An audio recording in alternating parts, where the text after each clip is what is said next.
has promised Nigerians that a new national air carrier will begin operations in the country soon. This was revealed by the newly appointed Permanent Secretary of the Ministry of Aviation and Aerospace Development, Abubakar Kana, during the handing over ceremony organized by the ministry. According to Kana, his goal is to ensure that a national air carrier is established. He also promised the revamp of airports across the country. Kana, a former Permanent Secretary of the Ministry of Defense, said that his statement was premised upon President Bola Tinubu's renewed hope agenda for the aviation sector. He added that he will give unreserved support to the Ministry of Aviation and Aerospace Development, Festus Keyamo, in the actualization of Nigeria's national carrier as well as the upgrade of the airports across Nigeria to international standard. Meanwhile, the People's Democratic Party and the Labour Party have kicked against the 55 billion naira allocated in the 2025 budget for the maintenance of the presidential fleet.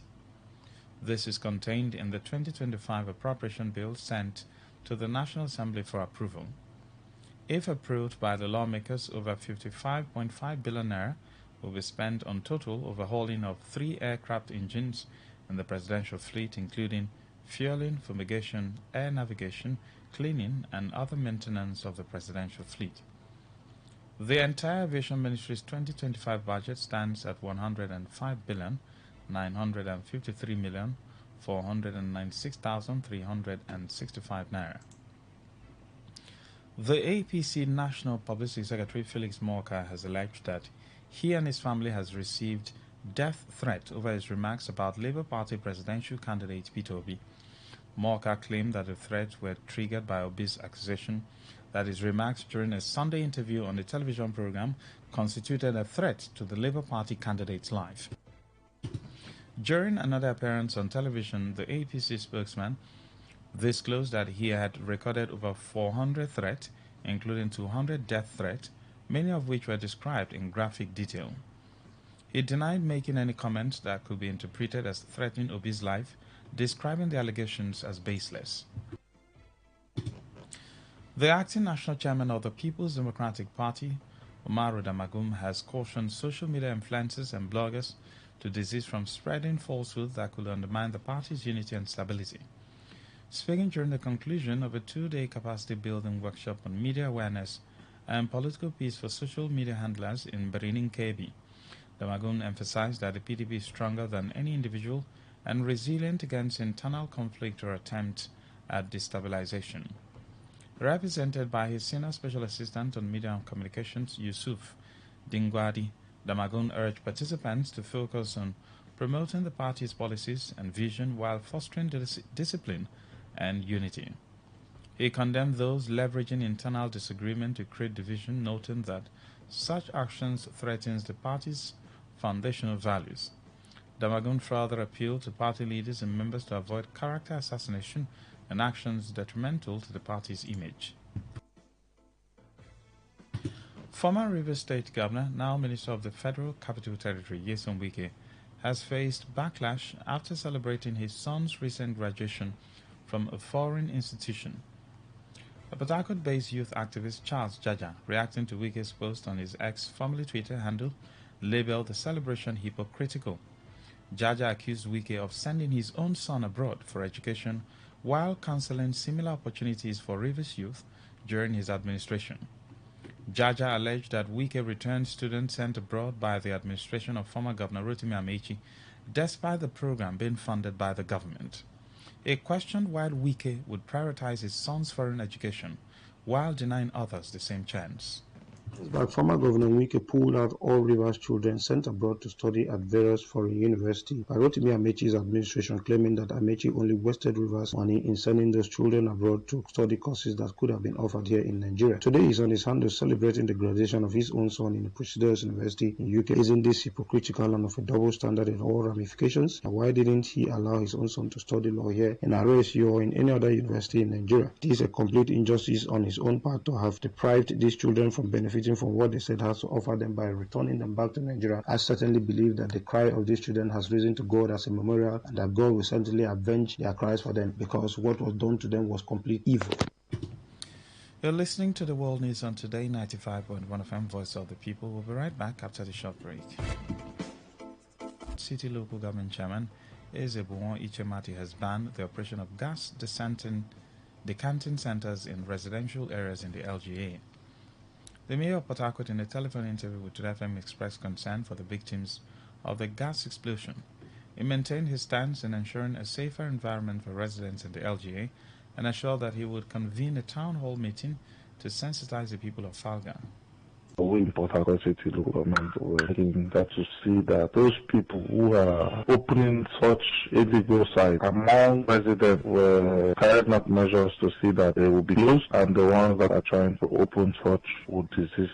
The committee will soon be set up, move around and see the site that should, in case anything happen, will cause hazard to the people around them, will close them. I will call for a town hall meeting, address the issues, address those that are running the businesses as well, and give them reasons why they need a way from where people are and go to isolated or secluded areas for such business. Recall that the gas explosion which occurred on Saturday also led the chairman of Obiakwa local government, Chijoke Huo, to place a ban on gas sales in residential areas. Yesterday, he led an enforcement team that clamped down on some of the decanting centers still operating in the local government. The chairman of Andoni local government area, Lazarus Gogote Nteogule, has urged aggrieved individuals in the area to work collaboratively towards community development rather than engaging in activities that could deter potential investors. Speaking shortly after the conclusion of the Andoni Unity Carnival, Gogote Nteogule emphasized that the growth of Andoni is a collective responsibility, reiterating his commitment to serving the people and fostering unity of purpose. The chairman condemned the actions of certain individuals he described as detractors who attempted to disrupt the carnival, but praised security agencies for their swift intervention in restoring calm without any casualties. So thank God for the team of security men that I was working with. They are very proactive. Immediately they heard this and they came out and they waged them out of no any incident of casualty. Nobody died, nobody injured himself or herself. They were fully on ground. What actually happened was that because of how we hit the ground running, some persons are not happy because we are discrediting them. Their activities is dying down day in, day out. So that's their anger. But my message to them is that the marketing Andoni is not the best. They should come, let's join together and sell our place. It is not Lazarus, it is Andoni. My interest is Andoni, not myself. Gogote Nteogule highlighted that the week-long event attracted visitors from over 3 countries, which he says signifies progress for the area. He also praised other community events during the carnival and assured that next year's event will not only promote unity but also boost the economic growth of the entire local government. The progress we had has never been since this program was introduced in our council. This is the best. And just like I promised on the people that our next edition is going to be bigger and better. If you follow us from our unveiling, the Carol of Nine Lesson, the Coconut Festival, the beach party was mega. You see the number of persons that were there. Some people came from Brazil, some came from UK, some came from US, some came from Canada, just because of our beach party. We are there from 3 p.m. till about 2 a.m. of the next day. You can see it was very peaceful, up to the extent the Chief of Staff Government House was in attendance to tell you that we have done well in terms of this carnival. The Ogbako Igbema in Ogba Igbemanjon, a local government area of River State, has raised concerns over the alleged persistent killings by unknown gunmen at the Igbema boundary between Rivers and Imo states. The President General of Ogbako Igbema, Frederick Iwebuike, disclosed this during an interview with Today FM Sandra Kenneth, alleging that residents are being killed daily. Iwebuike called on all levels of government to intervene, emphasizing that the killings are steadily reducing the community's population. Condemning the recent murder of a pregnant woman by unknown gunmen at the boundary, Iwebuike urged authorities to investigate the extrajudicial killings to prevent further escalation. Very incessant extrajudicial killings towards the boundary between Ebema Imo and Ebema River. Rivers. Recently, there's a woman, a young lady, pregnant. She was shot to death. Till now, nobody has been able to tell me why she shot. The Obakebima has condemned such extrajudicial killings in its entirety. And we don't want it to continue unless they don't want the existence of Ebima people here. Whosoever is involved in such extrajudicial killing should stop before they will kill all of us. The killing has become too much. Recently, they came into town to Okuzi and burnt up somebody's house for no reason. The Ebima people are tired of extrajudicial killings along that place. Meanwhile, the public relations officer of the Ibuako Youth Congress in Ahoda East local government area of River State, Hector Ikakita, has urged residents in rural areas to refrain from providing safe havens for criminals. Reacting to a recent military operation in the area, Ikakita commended the Nigerian army for their relentless efforts to restore peace and order. He encouraged residents to strengthen communication with security agencies to help identify and apprehend those responsible for unrest in the community.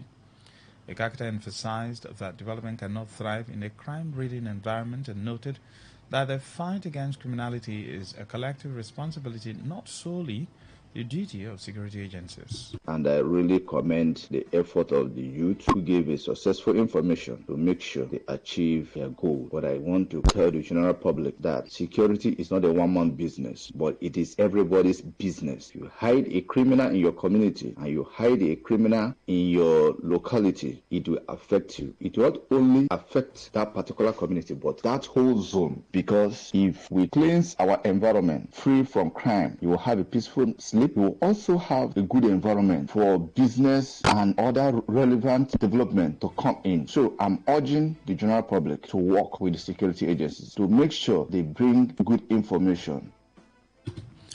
On the foreign scene, an Italian journalist detained in Iran last month has been freed and is on a flight back to Rome.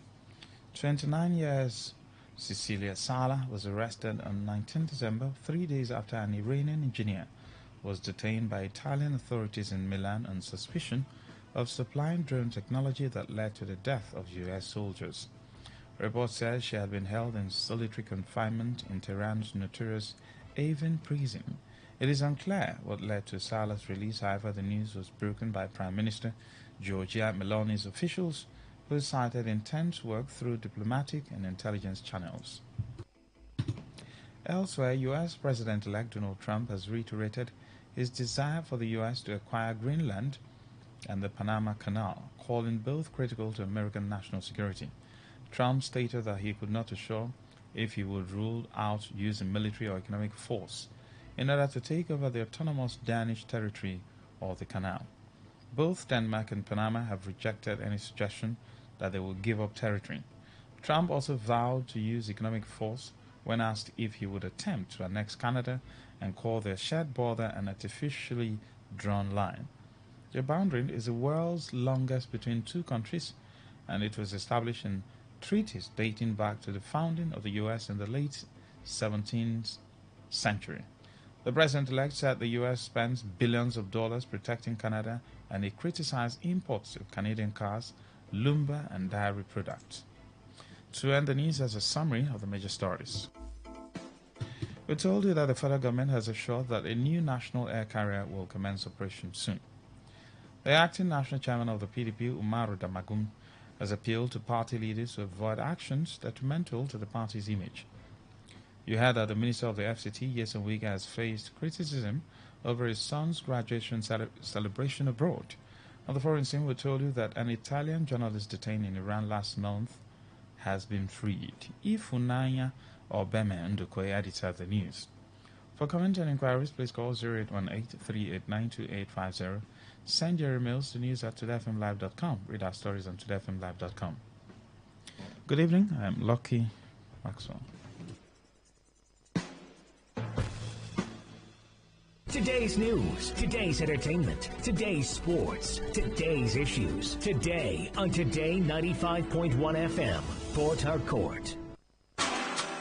See, ma tell you, that man na ritualist. You don't ever see as that man dressed like normal human being before. Every time na black, blue. That man na ritualist. Just leave them. Now so those people will come from that place. Now so they behave. You see this our neighbor. You see that fair guy where they always they carry laptop up and down. If you observe, you know they go work in the morning, but every time you go they change car. But I don't they observe and since. I don't they there. Now for you. But me I know say, people where they come from that area. Now so all of them they behave. You know get it anybody if you tell me 9 drunk. What is it with all the hate and the way we talk? Hate speech does no one any good. It only makes a bad situation worse. The aim is to stir more hate and anger rather than bring us together. All they want is to set you against your neighbor or even your brother. Will you let them? Hate speech is not just criminal, it is intended to destroy you. Shun hate speech. No one truly benefits. A message from Today 95.1 FM, the voice of the people.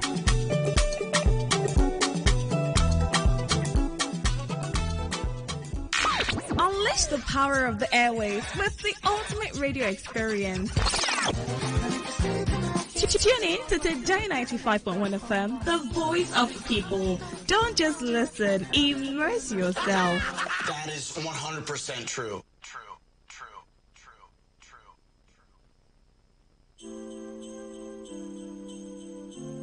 We, the management and staff of Today 95.1 FM, would like to appreciate our esteemed clients for doing business with us in the year 2024. Love Foundation, PIPS Global Academy, Chartered Institute of Loan and Risk Management, NDDC, Tony Okocha, Akpo Grammar School, Old Boys Association, MTN Nigeria, Kilimanjaro, Big House Assembly, Tamara Hybrid Oil and Palm Seedling, Vision Business Hub, National Entrepreneurial Hub, Flash Lounge, Wave, Delish Care, Diamond Project, Obedient Global Marketplace, Bentoni Bag Limited, Hilltop and Tower Limited, Oak Dexter Education Consult, Kingdom Rain Chapel, Han Forex, EJ Global, Alakaya Wrestling Competition, Mega Software Academy, Labour Party, Action People Party, Rivers Ijaw People Congress, Renaissance Assembly, Seymour Luxury Homes, Odibola Properties, ex-governorship candidates Rivers State, Yikzag, Rotary Club Creekview, ABGA, GT Connect Forex Academy, Core Various, Simplicity Movement, Rising Star Initiative, U.S. Parameter Construction Limited, Presidential Amnesty Program, the Ogoni Environmental Sustainability Professionals, Thai and Gokana LGA Assemblies, Tomato Jaws, Redeemed Christian Church of God, Institute of Research and Leadership, DSTV, Rivers State Quantity Surveyors, Stella Maris Old Boys Class 1984, Independent Petroleum Marketers Association of Nigeria, Rivers State Branch, Federal University of Technology, Alumni Rivers State Chapter, Hares Insurance, Aksha Bansad Insurance, Otuwarikpo, P.O. and Company Limited, Blue Portal College, Ima Dominion College of Health, Elele Alimini, Great Group 94, VGC Christmas Fiesta, Rumekini Integrated Farmers Association, TAF Africa Global, and Donny Local Government Area, Chartered Institute of Loan and Risk Management. We thank you and look forward to greater opportunities in 2025, compliments of the season, and a prosperous 2025. This is signed by the management of Today 95.1 FM. 95.1 FM, voice of the people. And we're back. I need this girl. I need that now. I need to like solid. Mister, let me take it down. I'm going to be maybe, baby, there's a different kind of spirit about you. Maybe, it's the way you smile every time that I make you do. I cannot understand what thing you do me, they make me feeling irate. Oh, but if I ever tell a lie, make a buy, I did trip for you, my rain. After all this is said and done, you don't don't even show me you care in return. You don't even make me feel like you're number one. You don't even try to show me my position. It is only fair that you should let me know. You should let me know how you feel about me, so I have had enough of your forming. I am dying for your loving. I am calling you only, cause you stole my heart away. Cause I gave all my life to you. Girl, I hope you're back on too. If you really, really want me so, then baby, you should let me know. But now it's only me that let you know I love you so. That is not the way that the story should go. Cause it feels good loving somebody and somebody loves you back. It feels good needing somebody and somebody needs you back, needs you back. Maybe you're scared of letting go of your emotions. Maybe you just trying to give I and I have attention. I've been waiting anxiously, patiently for you to tell me your decision, my position.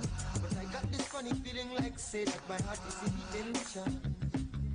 Say what you get before it gets too late. But the way where you they do it like you get it plenty vex. Carry me along, you know I got your back. Let me in your world, baby, have no fear. They say it's only fair that you should let me know. You should let me know how you feel about me, so I have had enough of your forming. I am dying for your loving. I am calling you only, cause you stole my heart away. Cause I gave all my life to you. Girl, I hope you're back for too.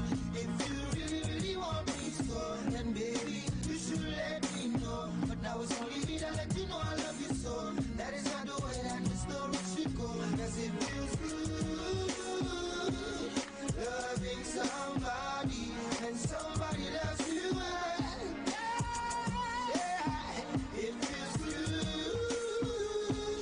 needing somebody and somebody needs you back, needs you back. You might as well take my body and soul, cause you got everything else under control. I'm trapped behind bars, mommy won't let me out on parole. So crazy like that Kelly Rowland lady, my heart was stole, emotions getting messed up. See, you let me get stuck, putting me on cruise like you feeling my steam. But would you believe, all my yarns just follow the breeze, blow like say, I no go be fine woman replace you, I no go stand you forever, you know be wine and space too. But I will feel a sense of loss when you're gone, carry on, doing what I do best. With the next shorty sporting a cute dress, word to my honeys in Miami, all in US. Soldier go, soldier come, no need scope me they run. I'm not that smart boy, don't take me, I got you.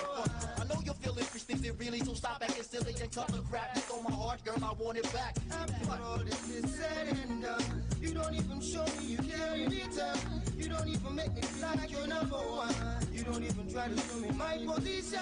It is only fair that you should let me know. You should let me know how you feel about me, so I have had enough of your forming. I am dying for your loving. I am calling you away, cause you stole my heart away.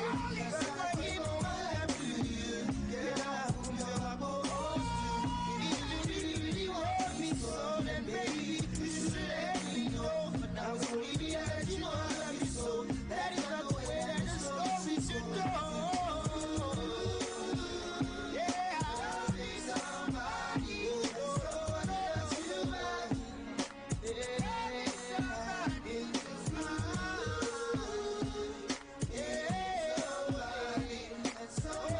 That's the only time you can say someone loves you. It's a two-way thing. So you can't love someone and the person does not love you back.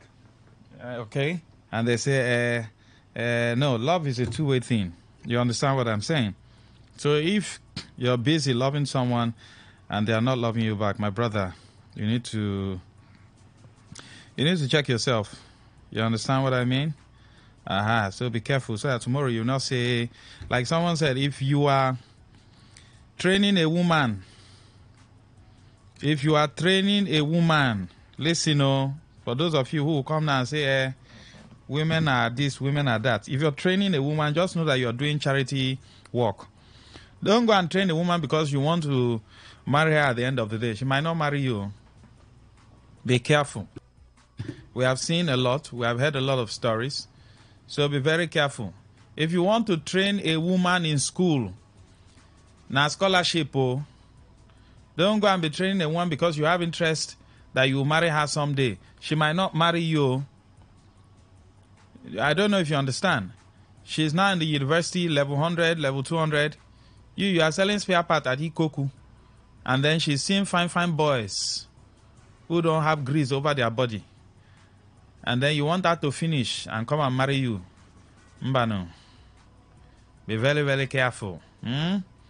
If you want to train her in school, just know that you are giving someone scholarship.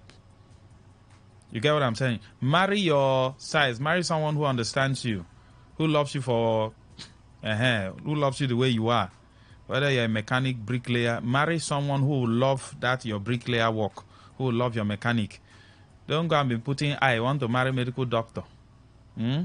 She will want to marry someone who is, you understand now?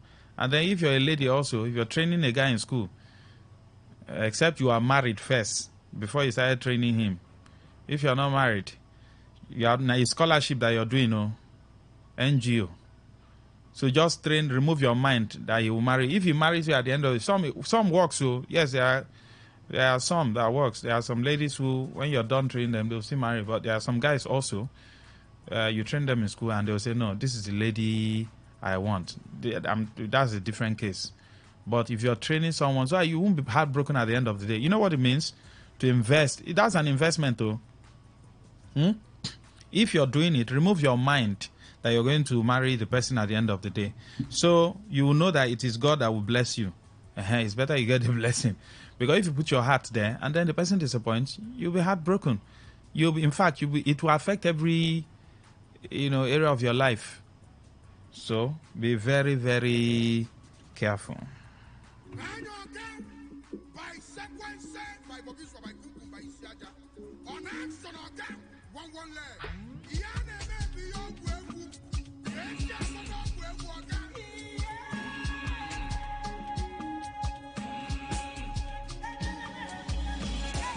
Anywhere we dey champion. We dey beat them like film 3. Anywhere we go, we dey champion. No, them know they fit to resist. We dey dribble like JJ. We dey score like Osimhen. Even when they want show we shake it. We go use a bit of shaker. Counting my blessings like 1, 2, 3. Counting my blessings like 1, 2, 3. Egwa ibo jembe wilo. Egwa ibo jembe wilo. Umu ibo jembe wilo. Egwa ibo jembe wilo. Demon ibo jembe wilo. Things on oro jembe wilo.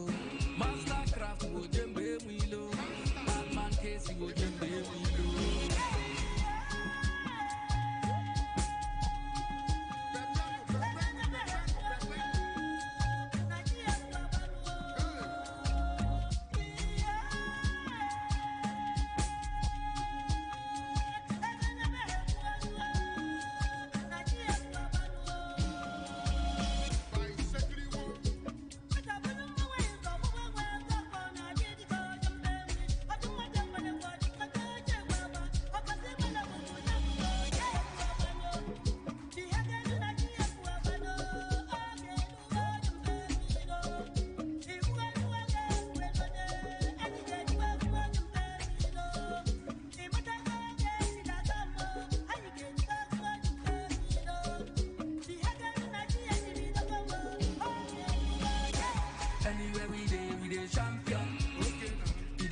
Like film 3. Anywhere we go, we dey champion. No, them know they fit to resist. We dey dribble like JJ. We dey score like Osimhen. Even when they want show me shake it. We go use a video shaker. Counting my blessings like 1, 2, 3. Counting my blessings like 1, 2, 3. Egwa ibo jembe wilo. Egwa ibo jembe wilo. Umu ibo jembe wilo. Egwa ibo jembe wilo. Demon ibo jembe wilo. That combination, Casey and Theresa Honora, combining the new school and the old school, it gives you a little bit of flavor, bringing 40-year-old whiskey and, combining it with, let's say, 1-year-old whiskey. You know what that means? It's going to give you a different kind of flavor. They said the older, the what? The sweeter. Is that so? But I kind of love the bit. Mastercraft will always do something, out of this. I wouldn't say out of this world, but something, nice when it comes to beats. The costume is wonderful, but the lyrics, Casey's lyrics, I want no follow small. But costume, man, 80-90%. You look at the beats, 80-90%. Cinematography, fantastic. But the lyrics just did. All right. Why are they criticizing FCT 001? What has it done? Is it a bad thing to train your son abroad? Is it a bad thing? Almost all Nigerian leaders and elites are training their children abroad, including a certain man who has a private university. The daughter also graduated in UK. You get what I'm saying? But we don't have any U.S. president whose child is studying in Africa. Do we have any? I don't know if we have. Is there any U.S., Canadian Prime Minister, Australian Prime Minister, elite, Elon Musk's children who are here in Africa schooling? Is there anyone? I'm not sure if there's anyone. So, but African leaders, anything that is abroad, we love it. We fail to fix our own. I told you about a former VC in my school who immediately he was appointed the VC. It didn't take him 3 months. The children moved abroad to start schooling. Even me too. Money enter my hand now. Do you understand? Who does not like good thing? But can we replicate that here using our own traditional arrangement? Can we replicate that in our own institution? It's possible. It's just that we don't want to do it. You get what I'm saying? The whites would have been sending their children. Of course, whites were schooling in Nigeria in those days, in the UIs and UNN and the University of Lagos. But what happened? We failed to innovate and then move with the trends. We just remained where we were. Corruption came in and a whole lot. So we are now the ones sending our children abroad for schooling. Why? Because there's quality in the education. It's more practical than theoretical. The education is more practical. It is advancing. It is innovative. It is creative. If you're studying music abroad, you will know that you're studying music. There's no way you're studying music abroad that you will not play at least minimum 5 instruments. No, now. Professionally, they organize concerts from time to time in the university. And then that's where they pick people from. Check now, all those guys who studied in Berkeley's College of Music, they are all world-renowned musicians. You study there, you know you are going to school. Everything is more practical, is more real. But when you talk about practicality and nativity, it is more in Africa. But we don't value what we have. We are not interested in improving on what we have. I don't know if you understand. That's the problem we have. We are not. The technology is already here. There's nothing you want to do now that is new. You just improve on it. However, are we ready to import this technology, infuse it with our African nativity and what God has given to us? No, we are not willing.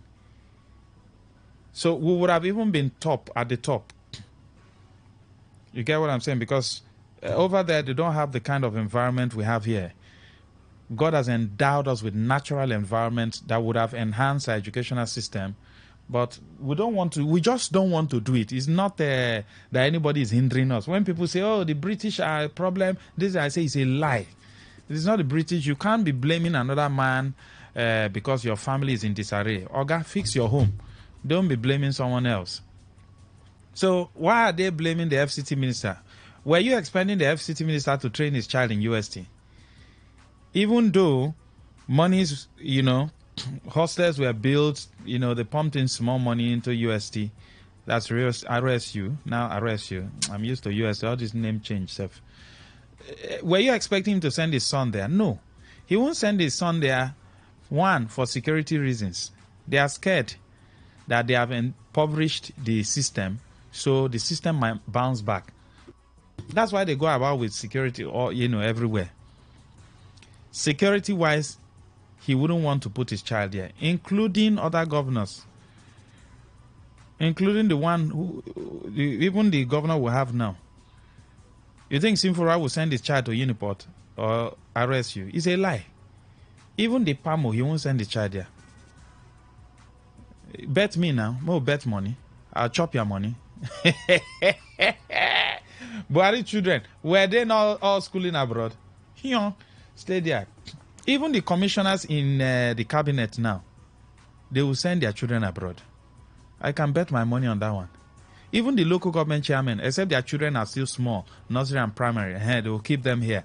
But they will still attend the best nursery, primary, and secondary school here, because they are still, once they are done and they want to go to university, this local government chairman that you're seeing, they will send their children abroad. Share the past local government chairman, the one in one of the local government around this area, was it not recently the daughter graduated from UK? Local government chairman, yes. Even councillor we get money go send in child abroad. They don't trust the system here. They leave it for the poor and vulnerable. You don't know. They don't, because the system is somehow, we are not willing. It's not a problem of money. It's not a money problem. It's not a problem of they can't say, oh, we don't have people that can revitalize the system. No, we have good people. Some of these lecturers, they go abroad for courses and they come back. Some of our lecturers. But even the system is also frustrating the lecturers from exhibiting what they have. I know some of the lecturers, some of them are problematic, but the system is also frustrating. It's just like our doctors. Which doctors were treating Buhari when he was abroad? Were they not Nigerian doctors? You think it was an Igbo doctor? No. Some of them were Nigerian doctors. What's the difference? The system, the equipment. The man has good equipment. See, good equipment helps you to work faster. All they need to do is just brush you up, teach you how to use those equipment. That's all. Teach you, advanced levels of diagnosis where you don't need to kill yourself. You place something here, it reads. It says chronic this, chronic disease, chronic disease. It's not this one that once someone is sick, look at Nigerian movie and Hollywood, they just put the person on the bed and drip. That's final. Nothing again. Every other thing, doctor will be checking. Turn your eye like this, turn your eye like this. Not that the doctor is not good though. But so call me and tell me what's on your mind. 0810-9510-951. They don't trust, nobody trusts the system. Even you is listening. If you have money now, when your son is due for university, you will send him abroad. Last, even, do you know South African universities, are well equipped than our universities here? Not the human beings, so they respect Nigerian lecturers anywhere they go to. We are very intelligent. Nigerians are very intelligent people. We only have a bad system. Nigerians, when it comes to intelligence, in the whole world, we'll be in top 10. When you talk about intelligence, we'll be in top 10. Look at Nigerians. A Nigerian small girl who did a research in US. I'll get that out. She should be 10 or 12. She invented something in the US. A Nigerian girl. Her name itself, Yoruba. So it's not Mary John Timbaland. You see that this one is from Nigeria. Yes, good evening. Good evening. Yes, go ahead. My name is Amos. You have to turn off your listening device, please. Well, I want to comment on the issue that our FCT minister is celebrating with his child that graduated abroad. And the issue is that it's not that they don't send their children abroad. The issue is that they hate themselves, they hate Nigeria, they hate the future of Nigeria. Not even that they hate what they made. They hate the future that is coming. That at the end, even their children will not even want to come back to Nigeria. How can somebody hate himself so much that he will not sleep in his house? Yeah, they don't want to build roads because if they are, let me say they are Hausa, they don't want to be able to fly that road. or the tribalism everywhere, nepotism everywhere. They just hate the place. And instead of leaving the place, they want to take everything that is good in the place and go and plant it somewhere. Look at in Abuja, somebody did 700 and what, the duplex. For who? The way they steal like some people that are on drugs. The people that are politicians and leaders are wicked men. They hate the system. They hate the people. They hate the future of the nation. There's nothing like going abroad to train your time. It's not bad. But they should. What are you even dropping for that boy in case he wants to come back to Nigeria? Which road will he apply? You understand? So let us not think this anyhow. Our political leaders hate Nigeria and they hate the people. That is period. Thank you. So what's the issue? Okay, I think someone was saying that why, when he became governor, he stopped the abroad scholarship that was being sponsored by government with government money. Okay, I think that's where the issue is. Those who were schooling abroad, that Amechi sent abroad with government money, he stopped it. But he sent his own son over there. Good evening.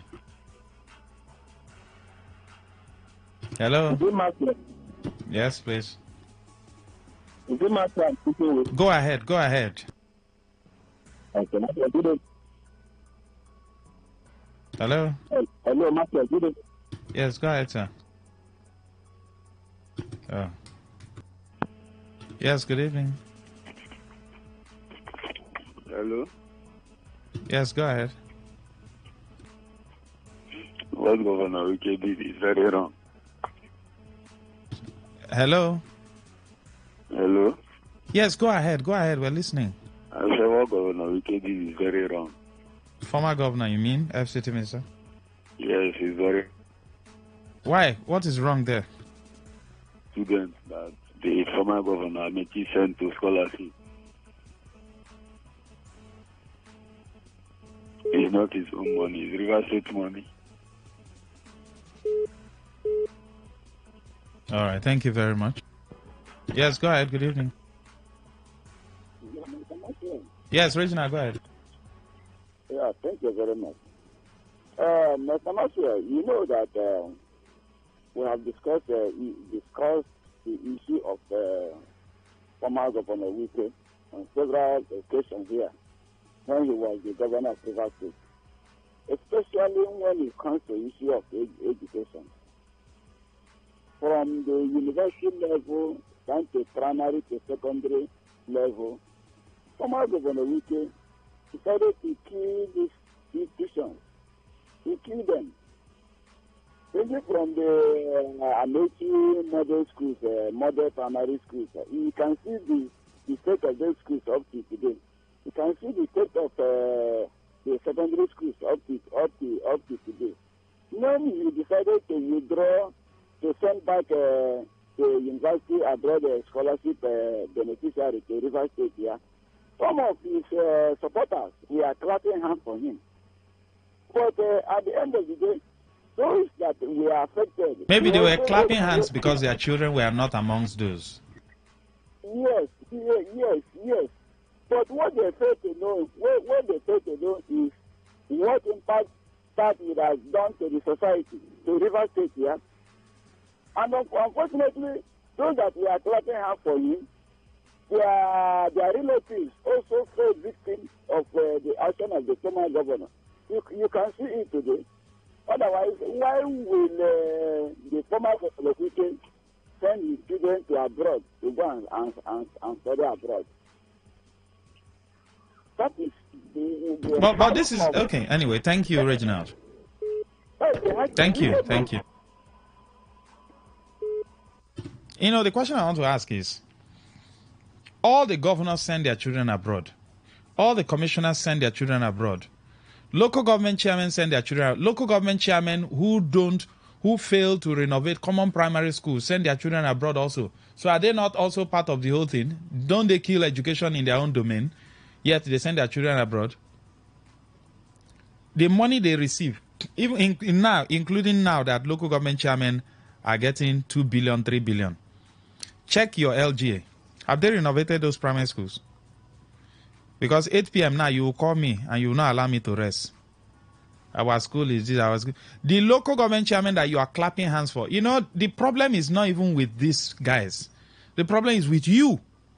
Because the same people were hailing the former governor when he sent back those children who were schooling abroad.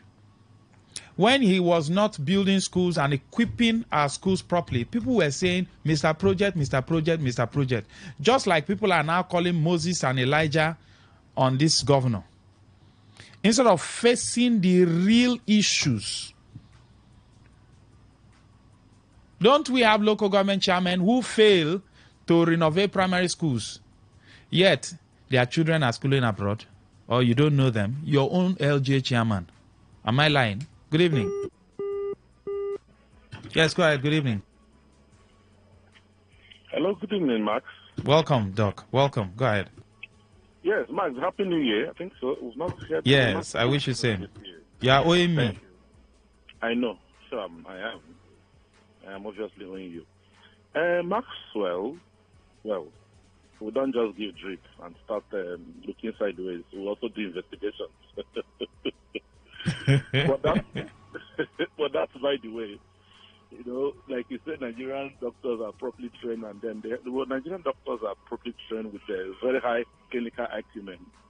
So not just given drip. Quickly, Max, what is in my mind is just the topic going on about the former governor of River State, Nyarishi, and his son, who probably bagged master's degree in the UK, even though we're not told whether it's first class or distinction or thereabout. But that's not important. What is important is, in time like this, when Nigerians are grumbling, talking about food to eat, even if your son graduated from such university, rub it on our faces. Because these guys are the guys responsible for this country not moving forward. Well, he's one of them. He who was doing abracadabra with his son who graduated from London. I just looked at the wife and him. I just wish beautiful wife and all that, and wish that the wife would look far better than and all that. But that's by the way. So why are you rubbing it on our faces when you are the same fellow who stopped Rivers Indigen, who you brought them back from abroad? What did you do with the money? You are snatching away the money, snatching away the fund, so that you become a trillionaire. Some of these guys are richer than 3 countries joined together. Him in particular. I don't allege, but that is true. So why is he rubbing it on our faces? It's unfortunate. I just keep saying it. We're not ready to develop yet. This country is not ready to move forward. We heard what the president was saying in Ghana. Do we sound like people who are ready to improve? Like that's what I say. This issue is not important to them. Even some CMG of some hospitals grab Medicare.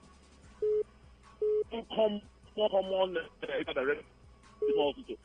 Go for Medicare. So by the time I because who have in the legislatures cannot bring up such sons. The governor like children are studying. That was for how many billion? Doc, your line is breaking up. Please, Doc, can you call me back? Yes, we still have time. Please, Doc, can you call back? Please call back. Please call back. Good evening. Hello, Maxwell. Yes, go ahead. Good evening to you. My name is Stephen Ido. Yes, please. They always say that the truth is bitter. This is the same advice that you have been giving to them. We all. Right from when Yesu Wike was governor. And the same advice that you are still giving to people. We in Nigeria, we Port Harcourt people, we River State people. Up till now. Now, Governor Simfuba had already been governor. Is now the governor of the River State. People have turned away from the development that they're supposed to demand from. They are now hailing Joseph of our time, music of our time, Messiah of our time. When Simfuba left office, that is when you hear how bad the federal government was. But now, those of us that is failing Federal will not pay him the right thing to do. that these things that we needed in River State to make River State stable. Maxwell, if I was in the shoe of Nelson Wike, the former governor, I would do the same thing. So you will not tell me that I will be in a better position. I will not train my child to take over government. Since the people that I'm ruling, they cannot demand for a better government from me. All right. So Thank I you very much for your train time. my child. Thank you, sir. Thank you. Okay. Oh.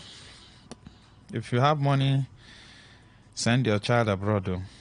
Don't let anyone deceive you. When they say they are built world-class universities, it's a lie. It's not world-class. Hey, you say your mama's soup sweet, but you need to eat them. You go to restaurant and go to buy food. Who are you deceiving? Come on, cut away there.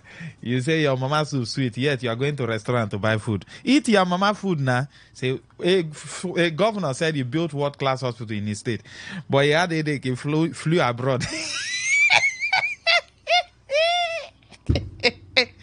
Now me want to see world-class car. When they watch movie, when they watch American movie, they see world-class things now. We see it on you see it in Dubai, Kuwait, Qatar, Canada. We see what is world-class. Even South Africa here at our backyard, they try. You say world-class. You know what is world-class? When it comes to institution, research is what makes an institution. Yes, you talk about structure, you talk about conducive environment, you talk about research, training and retraining, you talk about ICT. It's not this Uniport. I saw people standing in the ICTs where they were standing under the sun, waiting to go and correct one disease. Is that what you call? In fact, don't let me talk. Good evening. Good evening, Maxwell. Just yes, like Doc, go ahead. Saying, yes, please. So, like I was saying, I was talking about the FCC minister. You see, this kind of leaders don't care. In this kind of condition where we found ourselves as Nigerians, like you just rightly said, nothing is working. You saw those guys in front of ICT Center. Yes. They are standing under the sun, suffering. You want to go to school, you are suffering. Everything is suffering. Even to collect your result is suffer. You go through suffering. So stressful. Everything is suffering. See, Max, let me tell you, anybody for Nigeria we get rule how to come up. In Japan, sorry to say, this country cannot be good in the next 20, 30 years. If we continue to have this kind of leaders we are having currently. You saw what happened in Abuja. You saw how Magomago they brought in the vice chancellor overnight. So the protesters have fought everywhere. They've entered the university, to bring a vice chancellor in university has become a political district. So how they brought that guy. Doc, let me tell you, Doc, let me tell you something. Let me even hit your hospital. We did a report here that the entrance to UPTH is bad. True? You know what they did? They bought small sand and cement and they fixed one side. The other side, they left it. Are they fixing it for me? You see, common cement and sand just to do palliative work. They left the other side. They just fixed one lane and left the other side. Am I lying? I passed there today now. People get to cash out. Oh. You remember, people have to cash out. See, Maxwell, this country has been structured to fail. We are not ready yet. The country has been structured to fail. For this country to move forward, this present people in leadership need to go, need to resign, retire, and go back to their houses. With these very guys, especially the one we are discussing now, we are mentioning them, this country cannot. You can imagine, young man came to the other day. Yes, correct, not correct. And I saw him in Anglican church. In fact, the Anglican bishops in Niger Delta North and Niger Delta houses, they should sit up. Somebody will go to the church. They will give him microphone. Yes, correct. Somebody who has taken a 40-year-old whiskey and will just be misbehaving. And Nigerians are suffering. Rivers people are suffering. You're causing trouble in the state. You're causing trouble in the nation. And you go there and you'll be saying yes or no. Yes. And old men and women will be dancing, saying yes or no for you. Thank you, Doc. He says yes or no. It sounds like exam. No, man. I have sat down You see, I could remember when Nandi Kano sat down and called it Nigeria a zoo. Nigeria is even worse than a zoo. In animal kingdom, animals respect themselves. No, but Nigeria is not a zoo. Even though we have maybe you can have a good car and you don't know how to drive it. You understand what I'm saying? Nigeria is not a zoo. Nigeria is not a zoo, and will never be a zoo. But we are not organized. We are so disorganized, disjointed. Also, you saw that professor now, about 43 members of Senate, professors, are saying no, it was done illegally. And politicians have entered our university. Tell me how we will move forward. They will go to pick up somebody they like and make you vice chancellor, and the person goes there and perpetuate their deed. It's not just that in Abuja, it's everywhere now. Thank you, Doc. Thank you. God help Nigeria. Thank you, Doc. Carlos says, Max, nobody is grudging, angry at Minister Wike's action, sending his son to study law abroad. Have we forgotten so soon how he frustrated poor people's children back home and terminated their scholarships? Now, is law a special course in the first place that cannot be studied in Nigeria? How would posterity judge him for what he did to those children? Please, Max, do not justify him. I'm not justifying him. I'm just asking questions. And I'm saying, is he the only one? Almost everybody now. Almost every elite in public office. Now, if you're a private person, you're working hard for your money and you send your child abroad, please, I don't have anything with you. That's why you see me. I don't talk about business people who, even though they take advantage of the system, because if we have a correct system, some people will not be billionaires. They will just be millionaires. Some businessmen in Nigeria who are billionaires, they will not be billionaires. If we have a structured system where the law is for everybody equally, no, some of them will not be billionaires.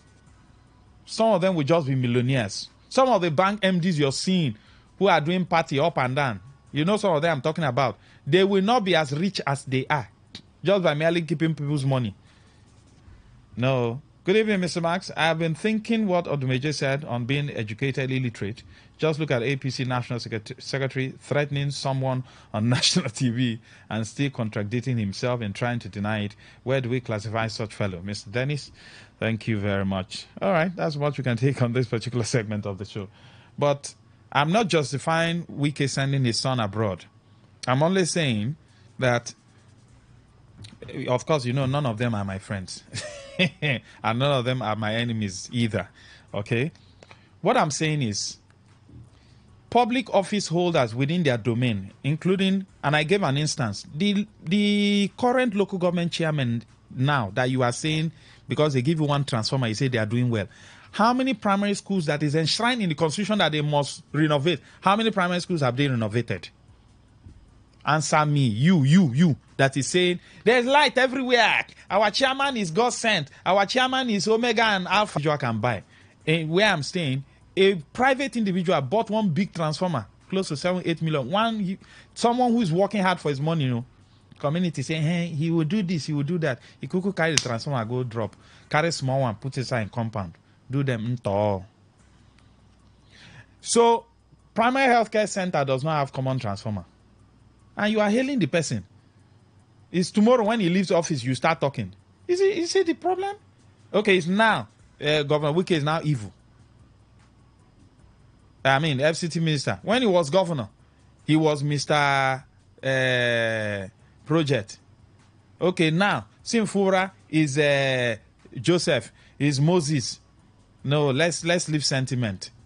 Face the issues. If this thing is bad, say, Oga, come and fix this thing. Now that you are there, you are controlling our money. Oga, you fix this one. It's your jurisdiction. You fix this one. You fix this one. That's the only way you can see good governance. It's not when the person leaves office, you now say, he's this, he's that. It's late now. We'll take a short break. We'll be right back. 95.1 FM, voice of the people. And we're back.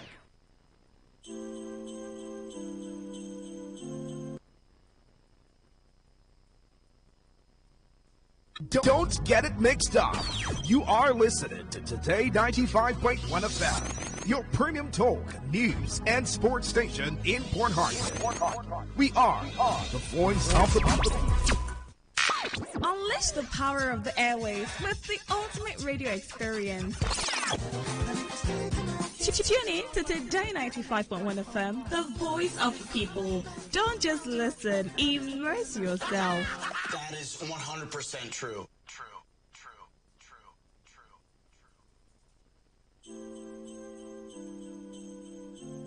We, the management and staff of Today 95.1 FM, would like to appreciate our esteemed clients for doing business with us in the year 2024.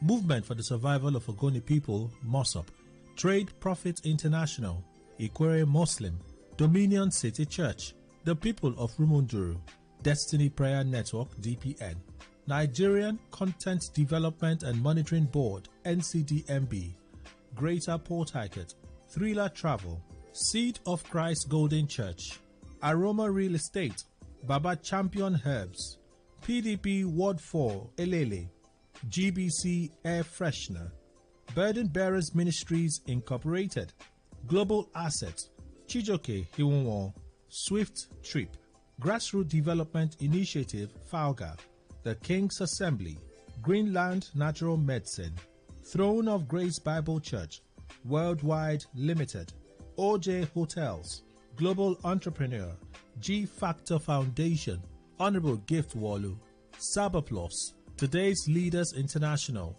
Rena's Property and Investments, Oriflame, Sweden, Herbal Heritage International, Premium Privacy, Rally Academy, Emoha LGA, Global Sports Update, The Love of Christ Chapel International, Top Faith University, Wigwe University, Egere Kingdom, River State University Teaching Hospital, Sarima Properties Nigeria Limited. We thank you and look forward to greater opportunities in 2025, compliments of the season, and a prosperous 2025. This is signed by the management of Today 95.1 FM.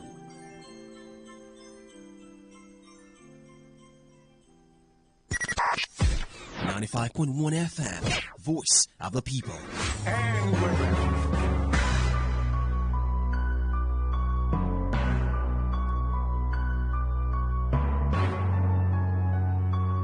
All right, welcome back. It's still your premium talk radio Today 95.1 FM Port Harcourt. We talk for development.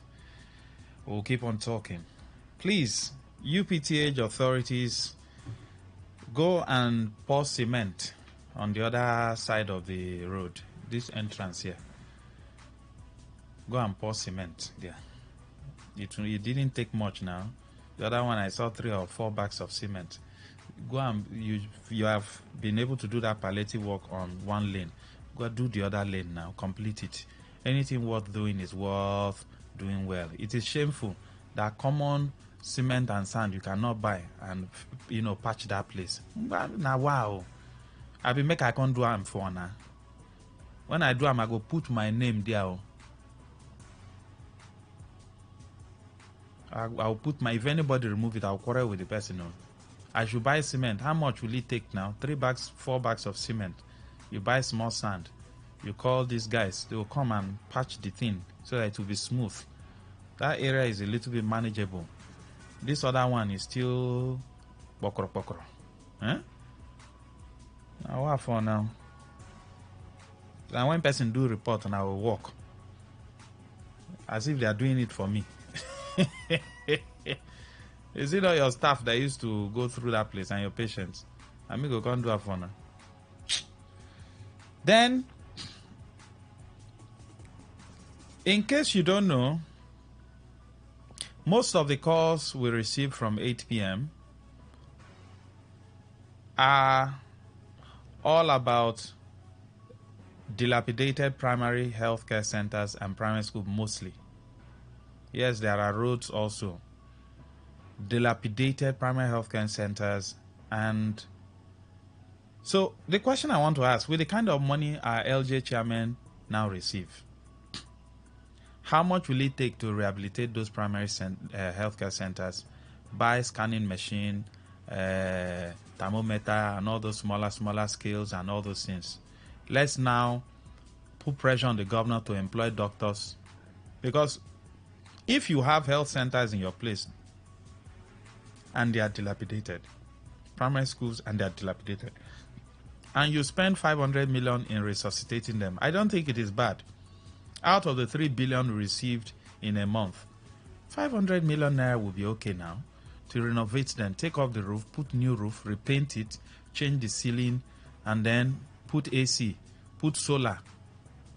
Is that not so? Is that too big for the local government chairman to do? Now, those of you who say your local government chairman is the next best thing to slice bread, I ask you a question. The primary schools and primary healthcare centers, are they being renovated? Which one has built a healthcare center in your place? Because if you go to some LGAs, the whole LGA has only one primary hospital. One in the headquarters. Then the other villages and communities are left to groan in pain. How much will it take to build? Okay, this prototype that Mechi brought, how much? How much now will it take to build it? To build one? Okay, the old ones that are there, how much will it take to resuscitate them? Put a transformer there to serve the healthcare center, buy 2-3 scanning machine, buy thermometer, digital thermometer, small money, buy weighing machine, and then change some of the beds. These days now you can buy the second-handed ones. These ones they use abroad. You can buy them. And then let the place look nice and neat so that at least women can deliver. Our midwives are well trained, to deliver women. Then you now put pressure on the governor to employ doctors to be there. Inside that place, you can also build some quarters. Instead of going to build council secretariat, build something that will serve the entire public. When you do it, we will mention it here. That yes, you are a good local government chairman. We will say it. I personally will say it. I'm talking to the LJ chairman now. If you do it, we will say it. I will say it. I will tell the governor that you are trying, you are doing well. Because that's what governance is all about. So that when people give birth at the local government, you take sense. How many local government know how many children are born in a day? You don't know. It's not about sharing. Okay, you have finished sharing rice during the Christmas. Is that governance? We behave like primitive people in this world. You share rice, everybody is shouting up and down. Hey, local government, super local government, sugar local government chairman. Oh, share rice, share chicken. Is that governance? It's poverty now that has been institutionalized. That's why everybody is shouting, happy that they are sharing rice. If people are working, they have legitimate jobs that they are doing. People do contributions everywhere now. I mean, cooperative contributions where at the end of the day they share rice. Market women, they do contributions. They share rice, food items, and co. So people shouldn't even be excited at that. Government shouldn't be sharing rice in the first place. It is a failure for government to be sharing rice and they are making nice. They have shared 10 trailers of rice. It's a shame, big shame to government to be sharing rice. In 21st century, you create jobs for the people, they can cater for themselves. Who used to share rice in those days? Companies share rice normally. Is that not so? Cooperatives, they share rice. Village meeting. Those people, they do contribution. They buy rice, buy crayfish, buy fish, buy goat. They share at the end of the day. There's no family you go to. In fact, people do exchange. Before you carry rice, reach this house. Now wow, we'll never even eat the one where they finish. Rice everywhere. People don't usually say, wait, what will my family eat? What will my family eat? But we have so institutionalized poverty to the extent that people are now saying, what would the family eat for December? It shouldn't be an issue in the first place. So sharing of rice is not governance. In case anybody is telling any LJ chairman that you are doing well because you share rice, after all the rice, is it even your own? Renovate the primary healthcare centers in your area. Get a medical personnel who is a consultant who will tell you some of the things to equip the hospital with. Equip it. Ensure it is working. Put solar so that, it can drive the system. Because you might not be sure of NEPA, this thing. When Amechi built those hospitals, we saw solar on it. Install solar. It will drive the system. When there's light, they will switch over. When there's no light too, you use solar to augment. These things are simple. I don't know. I don't understand though. This is our society. Small primary school, 1, 1, 2, 3 something. We will now be coming and be talking about it.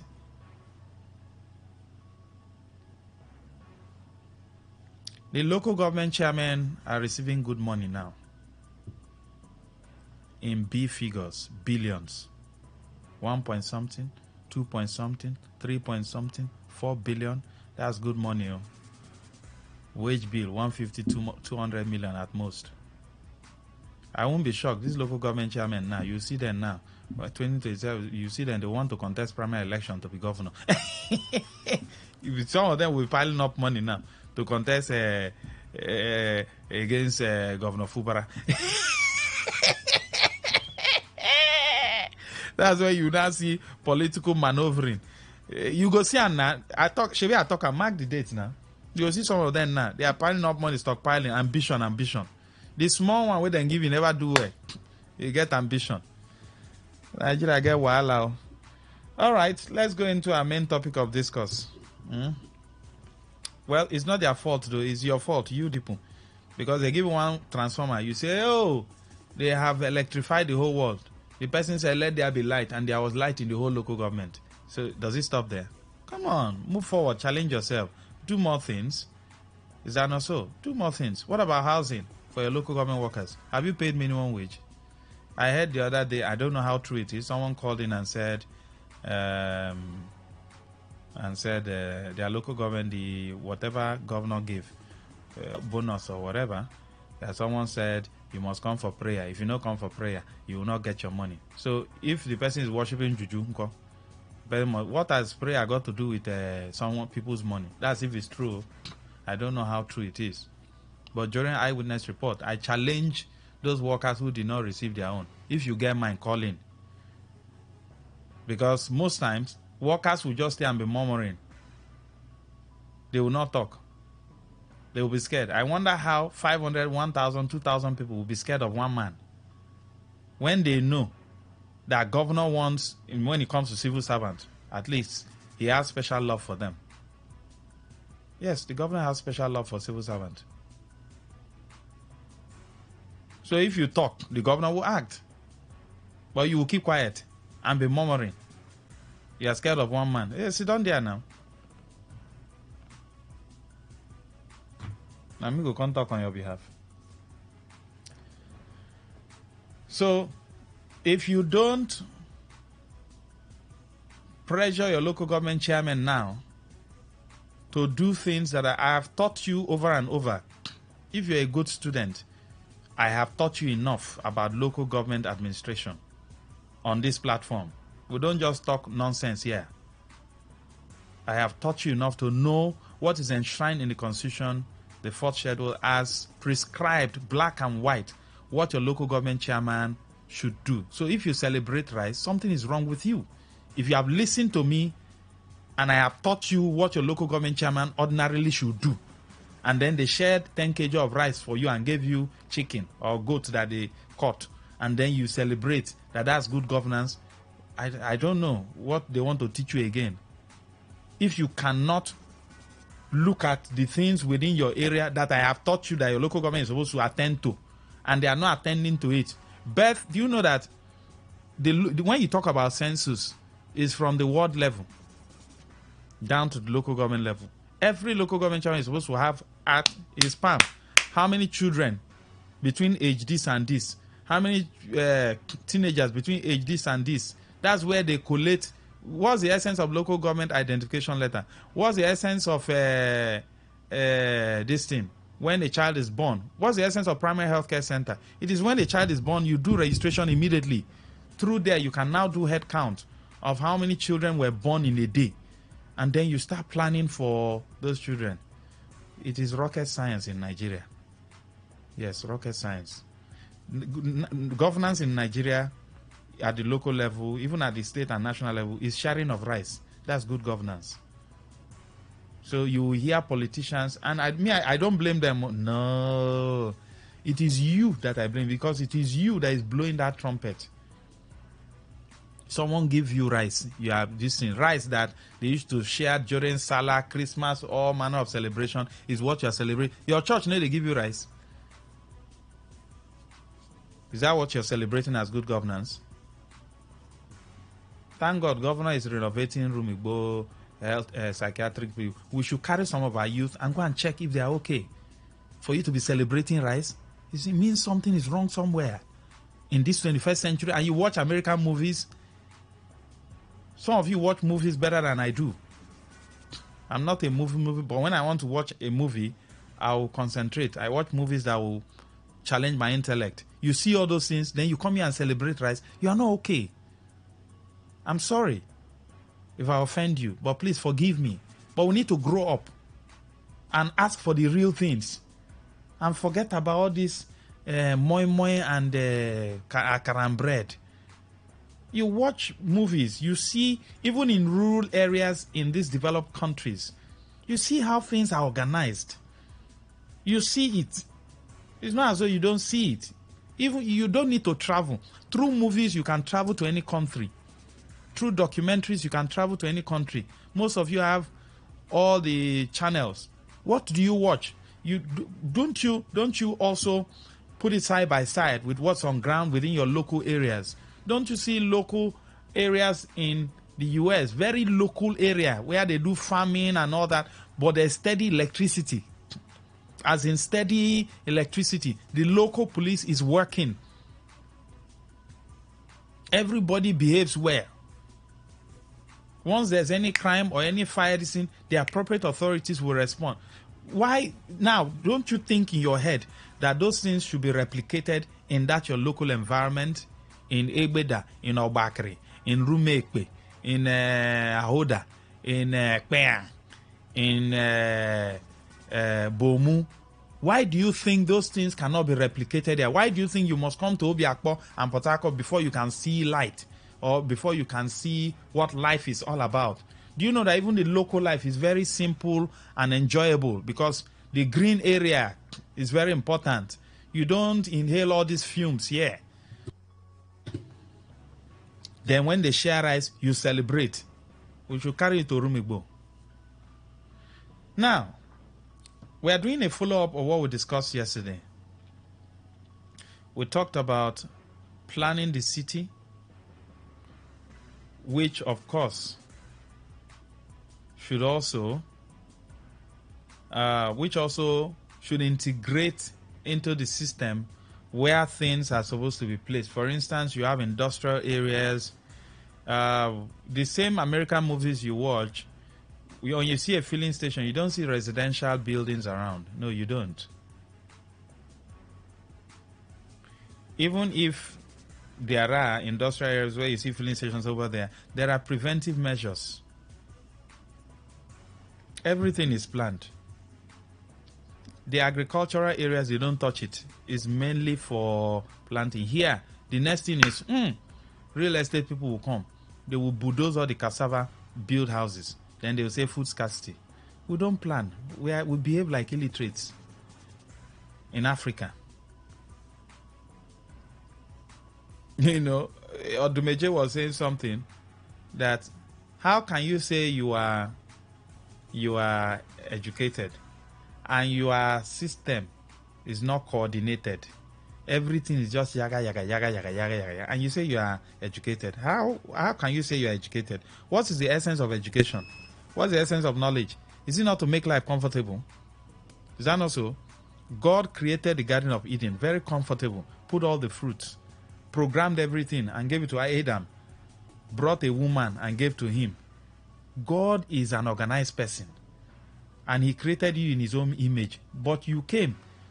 I don't know, nothing is wrong with the black man, but we just decide to act the way we want to act, to disorganize everything because of our egocentric character, political character, and all that. We just behave funny, so we scatter everywhere.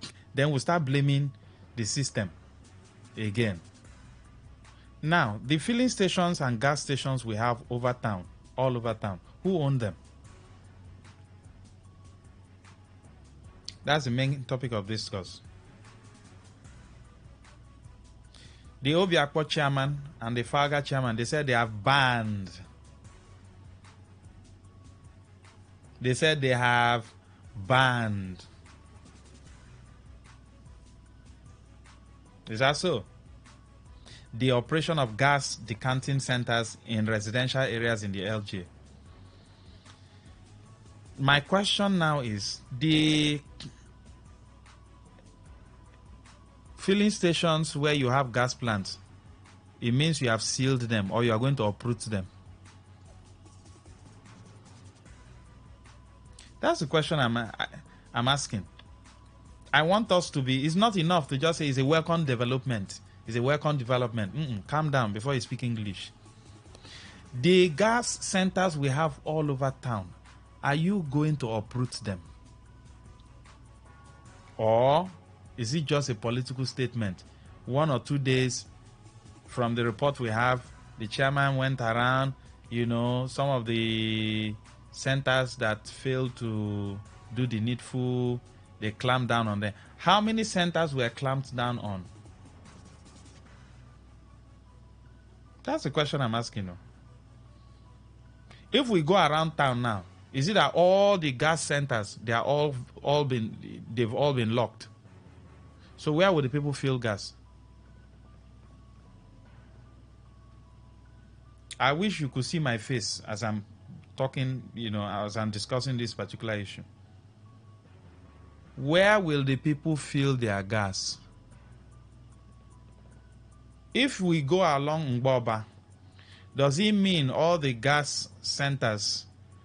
Because if you go along Mboba, if you get to NTA, those filling stations there, they have, places where you fill gas. Is that not so? You also have residential areas around there. Am I correct? Am I correct or wrong? That's the truth. If you drive from Ozoba down to NTA, from NTA down to location, from location down to Rumokuta, you see gas stations all around. Not even the roadside guys who even buy from the gas station into the streets. We are not. I'm coming to those guys. These designated gas plants now, have you closed all of them? If you drive from location going to Ada George, down to Ajip, enter Equere Road, have you closed down all? How can we solve this problem so we don't have this recurrent explosion? Because if you take a look at those gas plants, they are investments. Those gas plants, were they installed without proper certification? Who certified them to install those gas plants within those residential areas?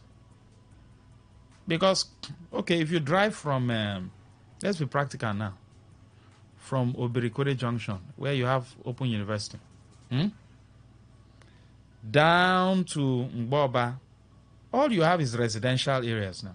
You all have residents within the environment, both from the left to the right-hand side.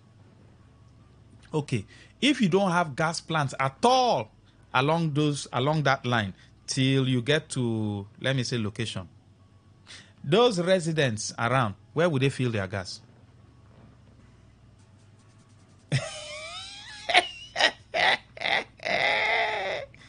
Where will they fill their gas? This whole conversation is pushing us back to what? Planning. Planning the city.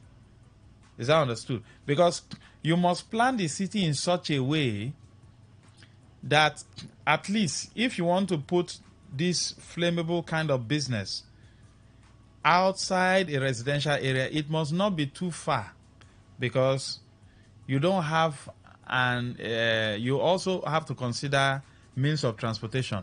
I will not move from here to a place like Oyibo because I want to go and fill 12 kg gas with this present transportation cost. I know someone who did his master's in Scotland. So he said you pay for electricity, you pay for gas. I don't know in other countries if it's the same. You pay for water. I think in US it's the same too. UK, yeah. There's a company that operates it. You just pay. It's just like you pay electric bill. You just pay. The moment your money expires, the thing goes off. You can come back, turn on your water no go flow because you have not paid. It's not like here that you pay and you don't get value for what you have paid for. Over there, once you pay, bam, it reads, the thing starts flowing. So he said he came back, he forgot. He was in his master, he came back, he forgot to pay. So he turned on the gas and nothing came out. He now remember, oh, I've not subscribed. You know, here, even cable TV, you subscribe. Sometimes it's after 3 days, you start watching it. They were telling you network this, network that. And those 3 days, they are counting it to criminally minded people. My colleague just told me about one year bank like that he did transfer through POS 500 and something thousand, and then the thing was hanging. For the past 4 days, he has been going to the bank. The last time he went, he threatened them. So when he told them his identity, they said, this one Awala. He went on Twitter, dragged them, tagged EFCC, tagged NDIC, tagged CBN. It wasn't up to 30 minutes, money come back. Oh. The money that has been hanging, I told him, they are thieves. It's an organized crime. They know what they're doing. The moment you just say, hey, make we let go now, you don't go. They go use and go to do party for Lagos. Your money in conjunction with other people's money. So let's come back. So you pay for gas, pay for water, pay for electricity. Immediately you pay, bam, like you subscribe on your phone, it starts flowing. There's nothing like network breach. There's nothing like wait in the next 24 hours. You see, all those things now free attitude where they say in the next 24 hours. Is it not software that we're using to do it? What is 24 hours? It's 5 working days. That's when the money is now lie. Quote me is a lie. At least I have a little knowledge about how software works. You program it. Softwares are programmed. Your alarm. If you program your alarm that it must ring 5:30 every day, that's how it will read. It will be ringing 5:30 every day. It will not delay except your phone is down. Am I correct? Is it not a software that is in your phone? Then somebody will tell me the money is hanging 5 working days. That's when the money will come back. What are you using to do your operations? Is it not softwares? Who programmed those softwares? Is it not human being? Lie people. Is it not a human being that programmed those softwares? So immediately he paid, gas started flowing. He cooked and ate. He did the subscription on his phone. So he told me when he came back, he said, Maxwell, those guys are so organized. You won't even see anybody. There's nothing like I'm going to subscribe here. No, you do it on your phone. Yes, they have offices, you know, if you're working, you can also, but on your phone, you can also do it. And there's nothing like the thing is hanging. So nobody carries ladder up and down to go and cut cable. Once you refuse to refill your this thing, light goes off. Other people will have light. You no go get. You go stay for darkness. So, how many gas stations have been banned? Or do you think this one is just initial gra-gra? Now, those gas stations are investments. People are putting money. Will you now tell them to sell off their investment?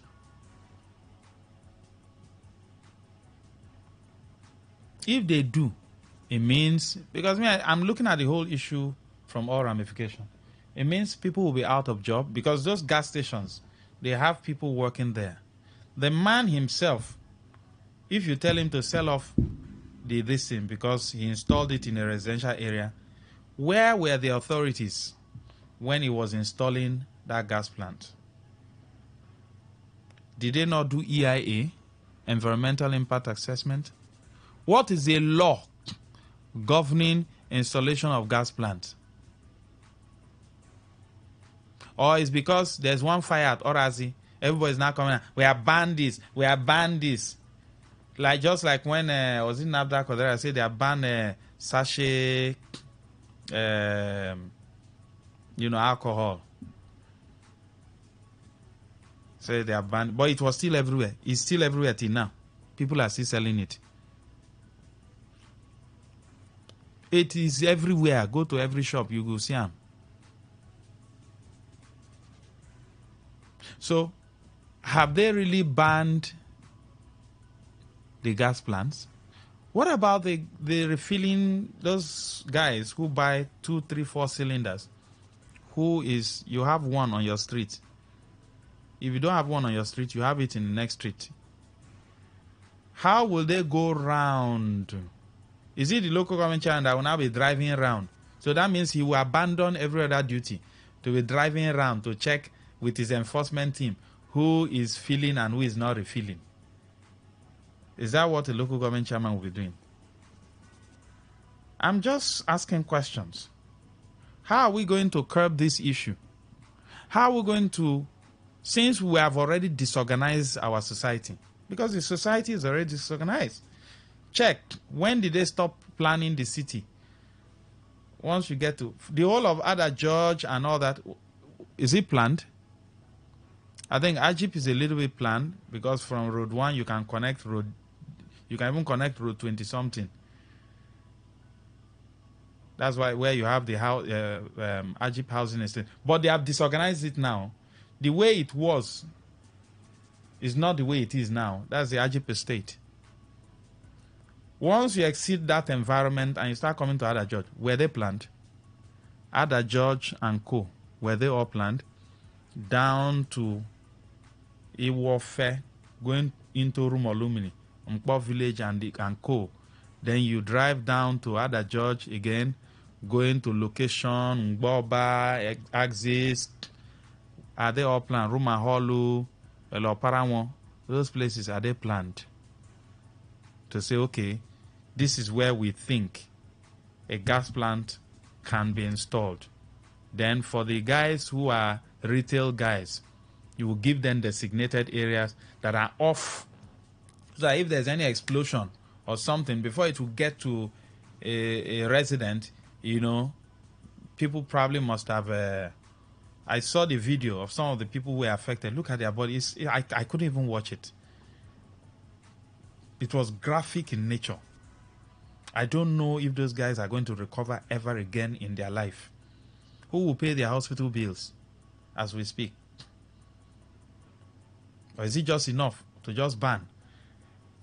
How do you enforce it? If you ban, it means people will run out of job. So how do you technically solve this problem? That is the real governance. Governance is not about sharing rice. This is the real governance, because because it's not enough to just say, close everywhere. You don't do that. The mistake has been made by government. Government, from the 1999, didn't put up a master plan for all these things. That's where it started from. From 1999, what was the master plan for urban development, rural development, electrification? What was the master plan? What was the master plan? As in, I'm talking about something that is on paper already. Even if you don't build it, when the next person comes on board, he will look at the master plan first. When any person enters office, the first thing you should look at is a master plan. Where did they stop? Let me start from there. Because you are dealing with the lives of human beings. So you start planning from there. What were the provisions? Master plan for education policy, for health, for entertainment, these are the things. That's governance. Share moto, share keke, share this one. Hey, they are doing well. They are doing well. This gas matter, how are we going to solve it? Because people are putting investment. And because there's no master plan, people just put it anywhere, and you will not blame. It's a reflection of how the government wants things to go. If there's an area that's been designated for this, and it's clearly written boldly there, I don't think anybody will go and do any nonsense.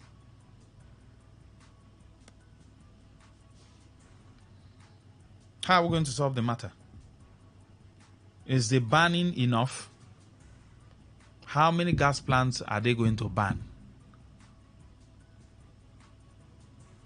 What about the retail guys? Will they drive around and ban all of them? Because they are scattered all over across. On the East-West Road, you might even say, okay, some of the gas plants are not, you don't have residential areas so close. You can, anyway, excuse some of them. You can excuse some of them. But there are some that are within residential areas. So if you take the East-West Road, you don't have, residential areas are quite inside, not close to the roadside. Maybe because it's East-West Road. But then Boba asks this other George, house, you go even open gate like this, you go see major road. Houses are close to the road. Shops are close to the road. So it's the same line now. You will see gas plant there. So if anything happens, all the shops will be burnt. Everybody around there will be affected. Please join the conversation. Let's talk. How to critically solve this problem intelligently. Not the kind of, the way we solve problems in Nigeria. Because motor get accident, you ban all motor. Say no more driving. That's how we solve problem in Nigeria. Because a car hit someone, you say no more driving. You ban all the cars, you confiscate all of them. What about people who have invested money in cars? What will they do? I don't know if you understand. Okay, because husband and wife fight, you say no more marriage again. Is that so? Is that how you solve the problem of fighting at the home front? Husband and wife fought. You now say, nobody should marry again. Everybody should remain single. So when they remain single, they won't do boyfriend and girlfriend. Won't they fight? Will you stop people from having sex? You say, food no day, population is increasing. Okay, you will go to people's houses and stop them from making love or making babies. Is that what you're going to do? My friend, there are ways of solving problems. Critical thinking. Yes, good evening. Hello? Yes, go ahead. Yeah, good evening, my brother. Yes, please. Just this class of 18 now we are talking about. The only sources of cooking is a nine in Nigeria. Not creating no day. And firewood. Many of the places we are saying, you cannot make use of firewood. Hello? Yes, go ahead, go ahead. No. Okay. So if there is any way they can bring back kerosene, so that they can be using the kerosene at the moment, while waiting for the solution on the gas. There's now no kerosene. Gas so nowhere. So I don't know what are we going to do now, next. I'm finished. All right, thank you. Yes, good evening, go ahead. Master, good evening. Yes, sir, go ahead. My name is Stephen. I'm coming from Port Harcourt. Yes, please. This is a new year call for test of governance. And it has come to end so that we're going to know that governance is not a third party.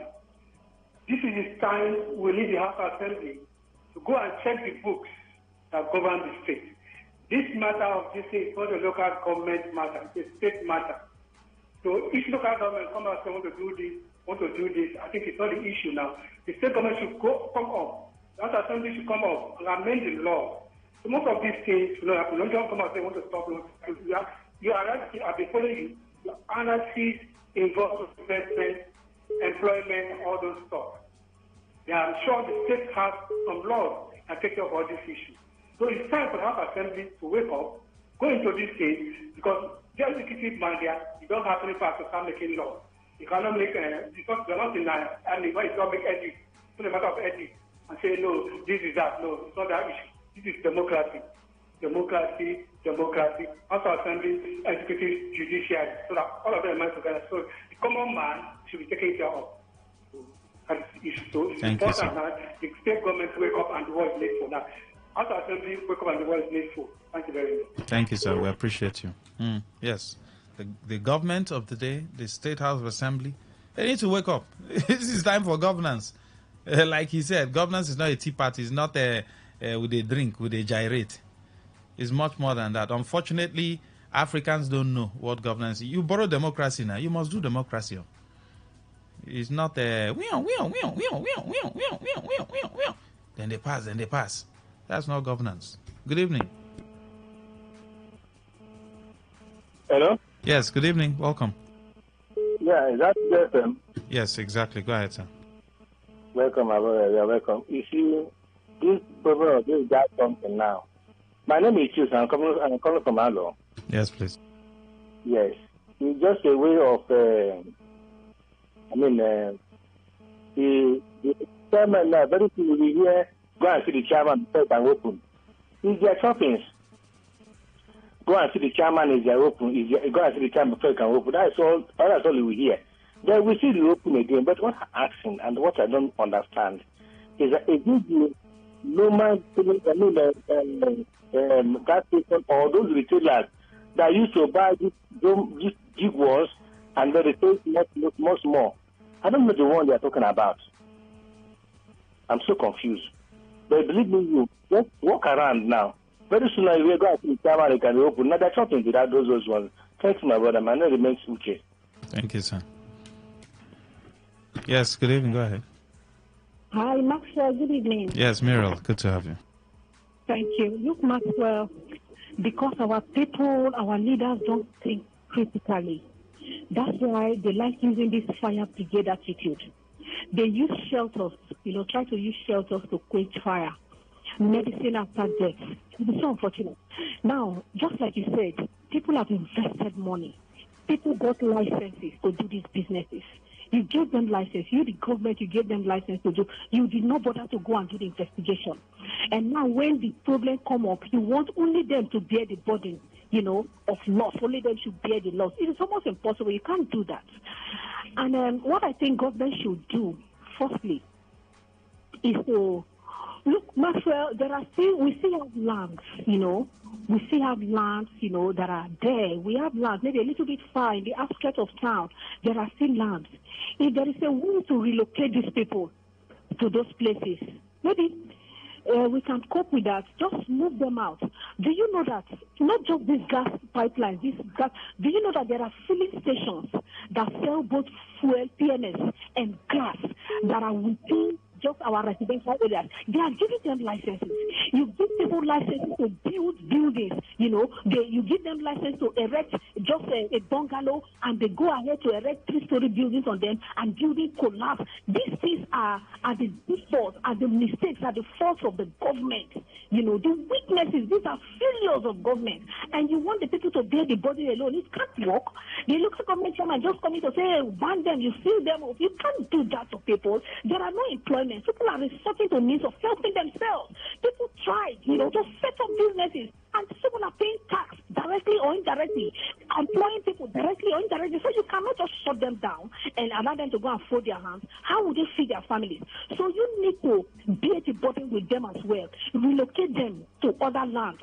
Set up place, just like the government did to this our brothers at the popular this market there at my three this thing, relocating them to this spare part market. You look for a way to move these people out to different locations. Try to move them. Try to look for a way to compensate them, even if it means government taking care of the funding, of moving them. You do that, clear the place and let them go and do their businesses there. But this business has to go on because we all use gas. We need them.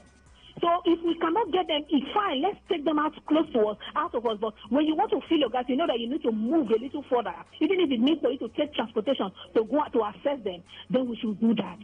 But I think government should try to fund them. The deputy governor, I heard she went to the hospital to see them, and they promised to foot the bill. I think it's a good one. But the people alone should not bear the burden. Government should have a human face. They are running the government for us, not for them. Thank you. Thank you, Maxwell. Thank you, Mira. We appreciate you. Anyway, let's take more reactions. How do we solve this problem without necessarily causing more problem? Because all we have had in the past is when something happens, car jam someone, everybody, no more driving. So how will people convey themselves from their houses to their workplaces? Do you have train? You don't have train. So am I going to trek from here to Oburukiri because car jam person? Or because there's no food, people should not give birth again? You have to provide food now. What's my business with food no day? It's your responsibility to provide food. Also, they're even paying some people in some countries to come and impregnate their women. I'm sure Nigerians are finding Nigerian youth are finding their way to those countries because they are going out of extinction. Good evening. Hello, Master. Good evening. Yes, go ahead. This is Chief Solomon. Yes, please. The only solution in this country, if God will give me opportunity to be a president, I want to ask for, I am saying myself, the only person that we can be the solution of this country. Because how do we solve this gas problem? Leave country. If they give you counselor, you can solve problems. Do you understand? So leave country. Country is too big. Good evening. Yes, good evening. Hello. Yes, go ahead, sir. Yes, please. I think the solution is very simple one. As the other lady said,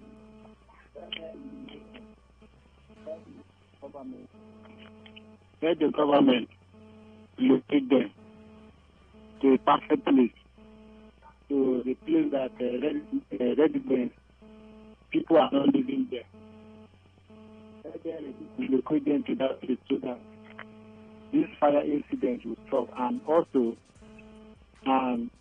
let them make sure that any people that are assigning gas station and filling station to, let them supervise them on how to do it and put fire safety equipment in place.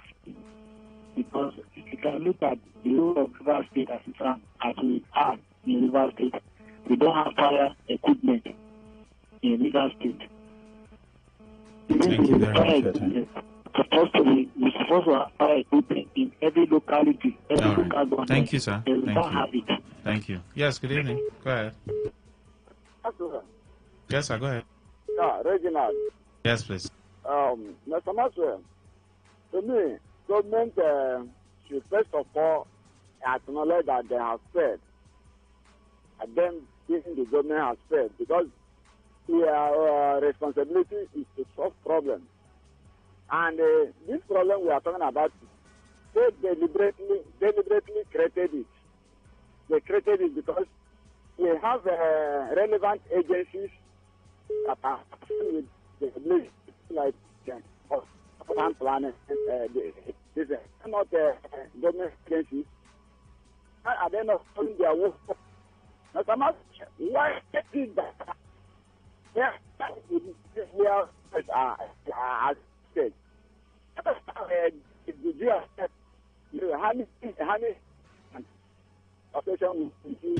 Reginald, your line is breaking, like really breaking. I just saw something on social media now. Okay, I'll talk about it when we're having eyewitness report. Solution to reduce gas consumption: 1. Refinery should produce original white kerosene. 2. A challenge should be given to our boys to produce double burners kerosene stoves that will light the rough burner, aka bachelor stove. All right. That's your own solution to the problem. To solve this problem, the government should map out a particular area for this gas plant in some areas. For example, in Rupoku, they can allocate a plot of land or more and build stores or shops where these people can do this business and sell at low rent for them. They should be built away from other shops and residential areas, and trees should be planted around in case of fire outbreaks. Okay.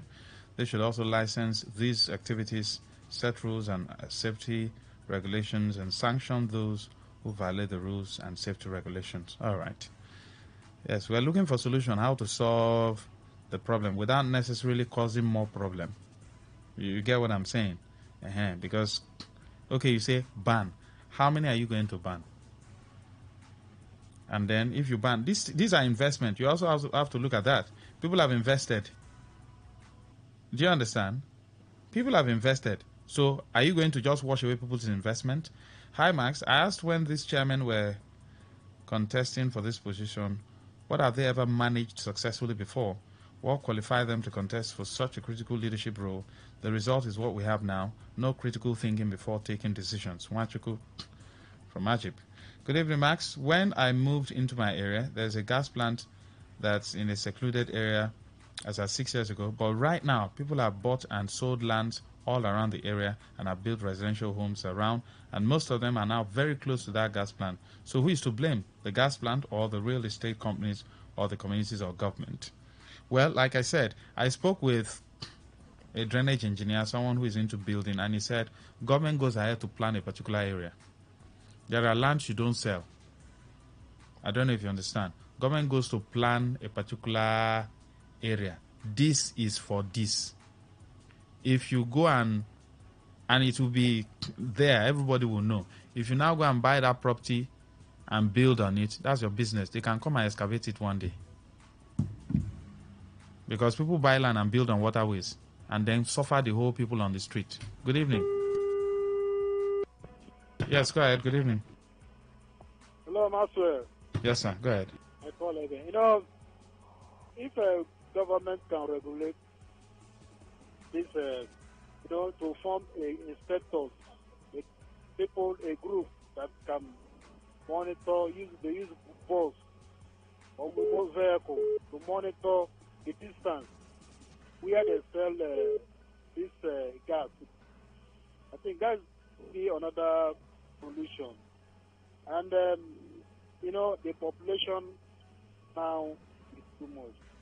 There is nowhere you will see to get a land or a separate land where you will say, let us do this is why you see some people build filling station. Even filling station are supposed not to be the residence, but due to the lack of space, there is no more space.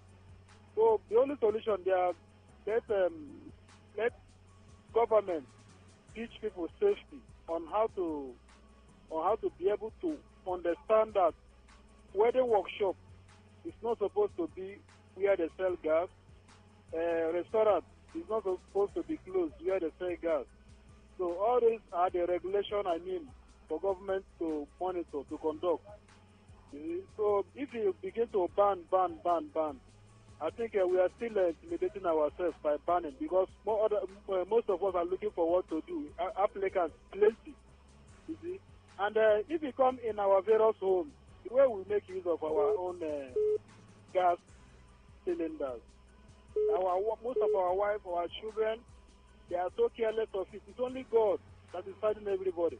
You see, otherwise, this is safety we are talking of. Start from the kitchen. It starts right from the kitchen.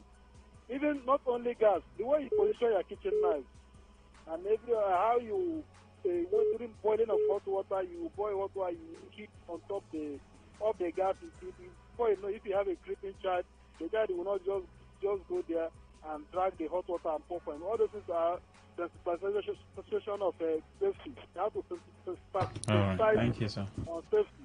Are you hearing me? Yes, sir. So Thank you. If they sensitize us, Government come and sensitize us, so that all these safety incidents will stop. So government should regulate this very well, not by maybe banning. Too much of banning will give us. All right. Thank you very much. Thank you. All right, let's take this. Good evening. Hello, Maxwell. Yes, sir. Go ahead. Good evening. Well, Yes, sir, my go own ahead. is very quick. We are talking about the gas plant that is now in the residential As in, area. including the retail guys. The I get retail it, guys. yes, no problem. I will call back. Time is back. Yes, good evening. Go ahead. Good evening, Maxwell. Yes, sir. K. Moscow. Go ahead, sir.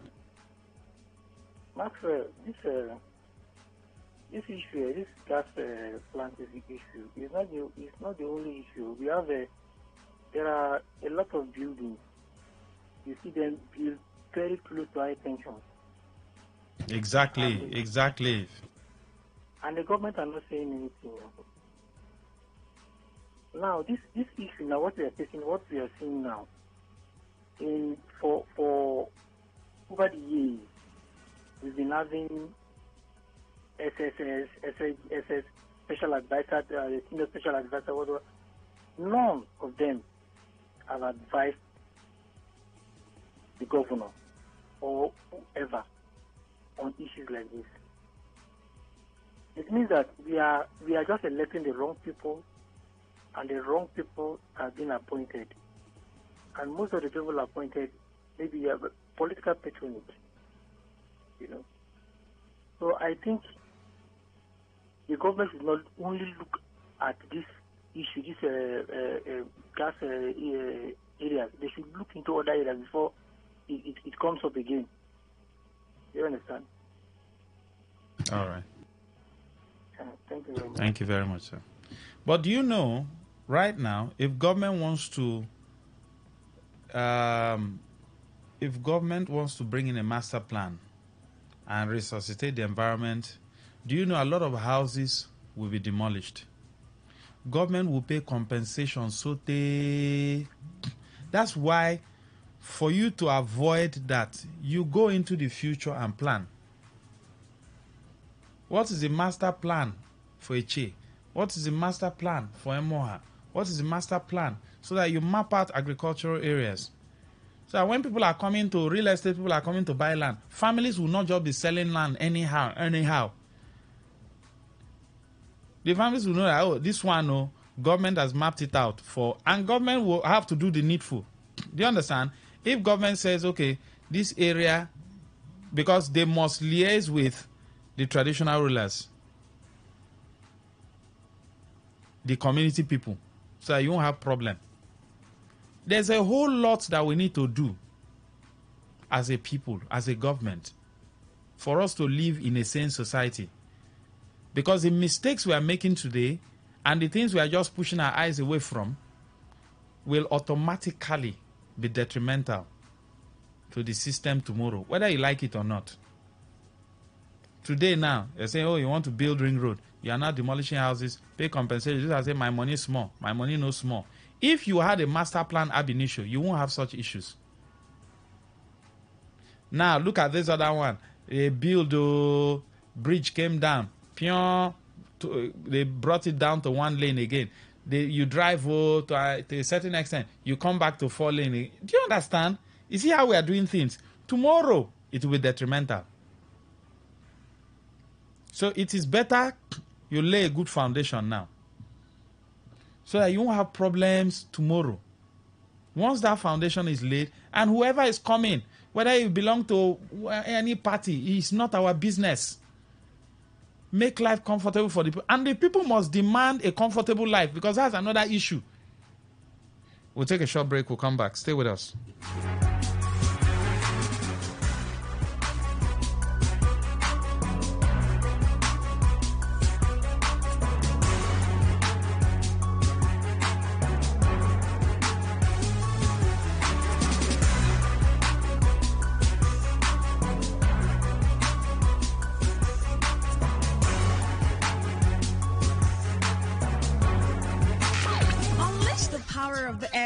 With the ultimate radio experience.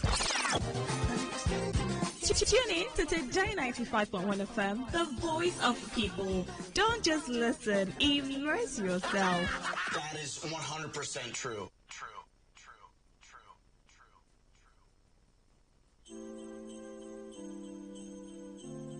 We, the management and staff of Today 95.1 FM, would like to appreciate our esteemed clients for doing business with us in the year 2024. Movement for the Survival of Ogoni People, MOSOP, Trade Profits International, Ikwere Muslim, Dominion City Church, the People of Rumunduru, Destiny Prayer Network DPN, Nigerian Content Development and Monitoring Board NCDMB, Greater Port Harcourt, Thriller Travel, Seed of Christ Golden Church, Aroma Real Estate, Baba Champion Herbs, PDP Ward 4 Elele, GBC Air Freshener, Burden Bearers Ministries Incorporated, Global Assets, Chijoke Hiwonwo, Swift Trip, Grassroots Development Initiative Falga, The King's Assembly, Greenland Natural Medicine, Throne of Grace Bible Church, Worldwide Limited, OJ Hotels, Global Entrepreneur, G Factor Foundation, Honorable Gift Walu, Sabaplus, Today's Leaders International, Rena's Property and Investments, Oriflame, Sweden, Herbal Heritage International, Premium Privacy, Rally Academy, Emoha LGA, Global Sports Update, The Love of Christ Chapel International, Top Faith University, Wigway University, Egere Kingdom, River State University Teaching Hospital, Sarima Properties Nigeria Limited. We thank you and look forward to greater opportunities in 2025, compliments of the season, and a prosperous 2025. This is signed by the management of Today 95.1 FM.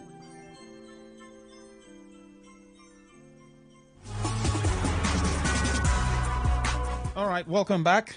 It's now time for Eyewitness, but let me make a correction. Some people probably took it wrong and felt that I was talking about just gas plants. I was talking generally on the fact that both gas plants and retail outlets are within residential areas. Gas plants can go off if proper this is not taken. So gas plants originally, yes, the council chairman banned retail guys, but the gas plants are also within residential areas. You must understand that. And it's not supposed to be so, safety-wise. In as much as that one, they buried this thing inside the ground, but if anything goes off, it will engulf the entire environment. So the question I ask is, even the retail guys that the council chairman banned, how many of them can they ban? If they ban all of them, they succeed in banning all of them, it means people will be moving a very long distance to go and fill their gas at the gas plants. Then even the gas plants, are they also safe? Looking at the fact that they are within residential areas. I just need to bring rebars to clear, I don't know how we... I was talking generally about these, whether gas plant or retail guys within residential areas. It's not supposed to be so. If you look at the safety measures. And it's because of lack of planning. That's why we have that. So, yes, the council chairman banned the retail guys. The retail guys that you banned, how many of them did you ban? Because they are scattered all over. I asked that question. How many of them did you ban? If you succeed in banning all of them, it means they'll be out of job. Will you give them job? So we must, that's why I asked. I was not focusing on, they ban. The question is, how can we critically solve this problem without necessarily putting people out of job and also putting people's lives at risk? It calls for critical thinking. So I just had to clear that so that we understand. I don't know, do I speak BB grammar? So I will understand, but let's put it aside. Now, eyewitness report. Most of the eyewitness reports, of course, will be centered on basic infrastructures within our environment. I saw a particular issue on Facebook. I think the Oyibo local government chairman showcasing some transformers. I think I saw some big receptacles. We need that in Obiakpo and Falga. People dump refuse at the middle of the road because there are no receptacles. So the truck guys will come, park their cars by the roadside on East-West Road in the night, and a vehicle will be coming from afar. And the East-West Road does not have street light. I wonder how you will design a road like this and there will be no street light, or they chop-littered the street light money. Please tell me. Now, why are we disposing our waste at the middle of the road? Which country does that?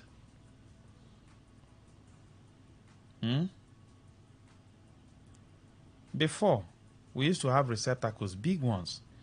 The vehicle will come, the truck will come, put the bomb, and then just something will be attached, boop, and then it will turn it, it will carry it. At least I grew up in Port Harcourt and I knew that happened some time ago. The thing will evacuate into the vehicle and then it will drop the receptacle and move to the next place. The receptacles were by the roadside. They were not even in the middle of the receptacle. So people will just trek from your houses, come by that roadside, pour their something inside the receptacle. But you know now, some people will behave very funny. They will dump it on the floor.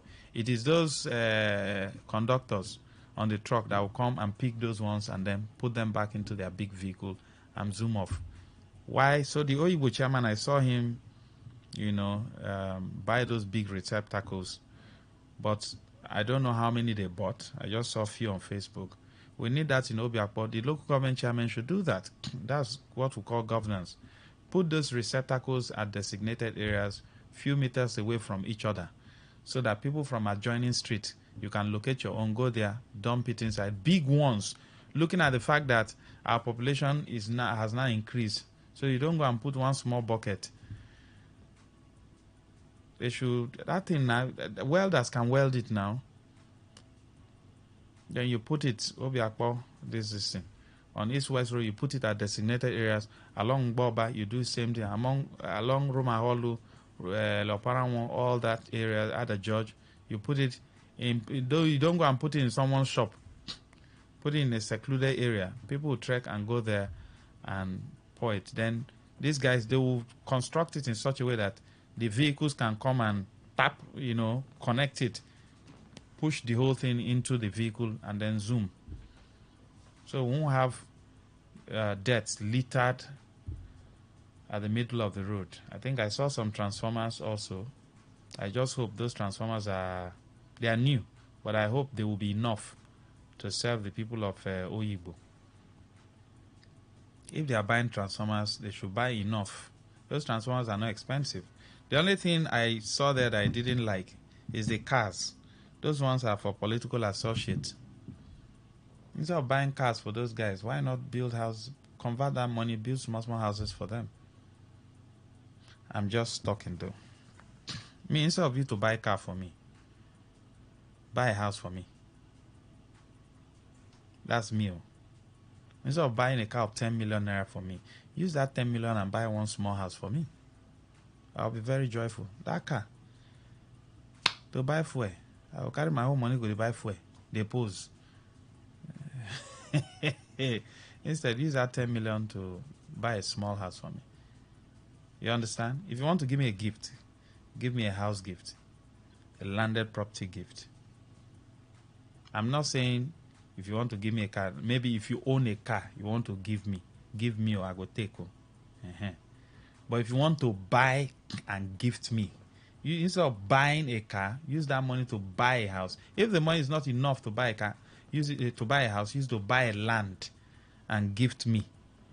You get what I'm saying? Instead of using the money to buy a car and present, yes, I'll be happy, I'll accept it. Because if I want to go and sell that car now, the value would have depreciated. And these days now, I don't know, do people buy cars again because of fuel price and all that? All right, so what's your eyewitness calling? And good evening, Max. I was in my village, Rumewo, Odegu, in Emoha, this festive season, and I noticed the following. One, the schools built during Governor Mechi's administration in my community is not completed. When I inquired, I was told that the contract was awarded to a community member who didn't complete the project, and this guy is busy gallivanting in the community, feeling like it belongs to him. It's really shameful. So you guys should go and meet him to complete the project. You guys should demand. In my community, there is no light, as opposed to the too many noise. I hear that the Emolga chairman has fixed light in the whole LGA. The high tension wires have been vandalized by only God knows who. 3. The elites in my community is busy doing power tussle instead of attracting government attention to Rumewa community or initiating self-help approach to development. This is my eyewitness report. I am Sake Erasmus. You see, this number 3 that you stated, that's the problem in some of our communities. That's why you don't have development in those communities. Because the elders, the elite, like you said, they are just entangled with power tussle. The man who did not complete that school, people should go and meet him. It's the elite now that is supposed to question him. You should go and dig out that money and bring it. But you can still approach NDDC. You can still approach your local government chairman to complete it. Look around your LGA. Any school that is not rehabilitated or renovated is the responsibility of your local government chairman. And they are receiving B figures now. Don't come and say they have done all, they have done well, when you don't have common hospital and school working within your LGA. Good evening. Okay, good evening. Yes, go ahead. My eyewitness report this evening is, do you know West African Glass in Transamadi? Yes. I passed there today. The whole of the building inside of that compound has been removed. There is nothing inside that place again. Everything has been removed. What they are building inside there now, makeshift houses. They are building makeshift houses now. Full there. If you go around that area now, you will see. That's my eyewitness. Thank you, sir. Yes. Thank you. Thank you. Thank you. Very unfortunate, though. That's government responsibility to attract industries and create jobs. Good evening, please. As the government is constructing the ring road and flyover, they should remember to put street light on the road, flyover, and under the flyover. All right. It is supposed to be in the design now, but you know how we do things in this claim. We just do it anyhow. Once it's public utility, we don't do it well. So they might finish building it and you will not see traffic light. Street light. Or they finish now, you say NDDs should come and put it. NDDs will tell you that they don't belong to the same party. As if the money they are using, they write APC here, write PDP here, Labour, APP here. It's not Nigerian money. Good evening. Hello, Maxwell. Yes, go ahead. Good evening. My name remains Stevie Ido. Maxwell, normally, when I grew up in this river state, we used to, for me, I used to see traffic lights in this river state. After Governor Rotimi Amici calmed down, traffic light is no more in river state again. I'm using this medium to ask them that is it that the traffic light, they cannot restore it again. They cannot even replace the ones that they have spoiled. Even in this other road that they are building now, is it that they will not put traffic light on those roads? Is it that every time that we'll be having hold up in one road that we do not have traffic light on major road, which traffic light is supposed to be in this road? I think if we have people in government which they are thinking very well for the society to grow, those places that they are traveling to, they want to tell me that they don't fix traffic light in those roads that they fly in those other countries. I think if you are doing road, you're supposed to include traffic light on those roads. Not everywhere that you'll be using manual or police people will be using a drum and to cover the road and cause traffic. Thank you. Thank you very much. All right, keep the calls coming in. What's your eyewitness? Feel free to call in and talk about it. Good evening. Hello, Mark. Yes, go ahead. Yes, good evening. Hello. Yes, sir. I greet you, sir. Go ahead. I'm Frank by name. Yes, please. I'm the one who has been complaining about the council LGA chairman concerning all our payments and everything that belongs to the staff up to now. The man has not returned, has not done anything. He still kept silent after the roll call we have made. He sees our bonus, as other LGAs are complaining, are congratulating their chairman that they receive all their December bonus, which state government gives to them. Then our promotion areas, this general make up 10 months in April last year. And governors are paying them all that money to settle us. Other local government chairmen are paid. I don't know what is the local government chairman problem, Honorable Mbakon Edike. Just as he refused to pay all that bonus I told you, because of church that we just organize, let us pray for the welcoming of our local government. The man just added when we did not come, because that very time there was delay in payment of our November salary, and many people did not have that money to go to service. We now decided to handle only 170 people that came there that day and pay them money. It's not going to pay. We asked the other principal officer, was that money paid to the chairman because of church or because of the council workers? He said, not everything that comes to the council that we should expect to get. I say, it's a pure lie. That was our own right, our own money. So I don't know after all this complaining, the governor is not hearing, or the head of local government, or the head of civil servant, the person is not hearing. Just let me complain again, because I'm tired of. I don't know why somebody should work for almost 12 years today without promotion after the governor promoted us since last year, and the man said he's going to pay us money. Like, they should pay us, all the promoted staff into a local government council in River State. I received their promotion areas in 4 months. Now I'm promoted to level 6. I'm still earning salary on level 4. I complained this to the church who wrote a right application. I wrote application. I visited the payroll officer. He said that is not the money to receive. 38,000 naira I'm receiving, as I'm telling you now. 38,000 naira I'm still receiving up to now. That's how many money we have I'm receiving up to now. So since he refused to pay all this money, now that they wanted to implement new minimum wage, with this man agreed to pay us our new minimum wage, they don't understand. All the old provincial officers, he paid them all. He paid them all. Why did he refuse to pay other junior staff then? You come there, you see the way people are gambling. Pay some money, people are not happy. So my brother, I don't know what to do. Yeah, if you can, I don't know if you can have access to talk to that chairman. Honorable DK Matthew of Talugu government. I'm tired of. The man just maltreated us. Nothing, even to increase our step. All right, thank you, sir. Thank you. Thank you. Don't get tired. Keep on talking. Keep on talking. Good evening.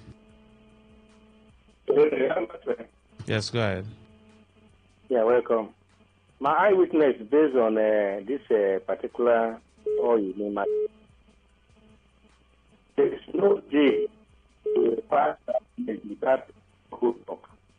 Especially if we are coming from Ogobi and to Mukuchi side. It can never pass. Is there no way government will use a barricade? These people, they cannot come inside the rules to trade. I'm not talking of steel construction, I'm talking of concrete. To use this pump, nobody will move from that side to this side. And then, so if you pass that place, it's a hell, you can't pass. You can't. Everywhere is completely blocked. That road is completely double lane. You can't go. It's a hell. Let government help us so that they will. All right, thank you. Yes, good evening, go ahead. Yeah, good evening, man. Yes, please. Yeah, expert calling from a very Omuma. Yes, please. Yeah, can you hear me, man? Very clear, go ahead. Hello, man. I can hear you, sir, go ahead. Okay. Please, I'm calling on appropriate authority to come and fix Omode Berry and Omagwoja Road. This road is so bad. I've been calling since 6 months ago. Please. I'm calling on Right Honorable Promise Reginald. because he can be able to do the road. It's a short road. Between Omodeberi and Umakoj. I'm not taking anything to do it. I know he will do it. Thank you, man. Expert. Thank you, sir. Now, I just stumbled on that video where a child was being hit by the teacher while trying to teach the child how to write. I felt so bad. I felt so bad. You know, most of these private schools, they don't have trained teachers. What they do there is just makeshift. They don't have trained teachers. That's why we're having all this thing, because the government schools have failed. Government schools have collapsed. It wasn't like this before.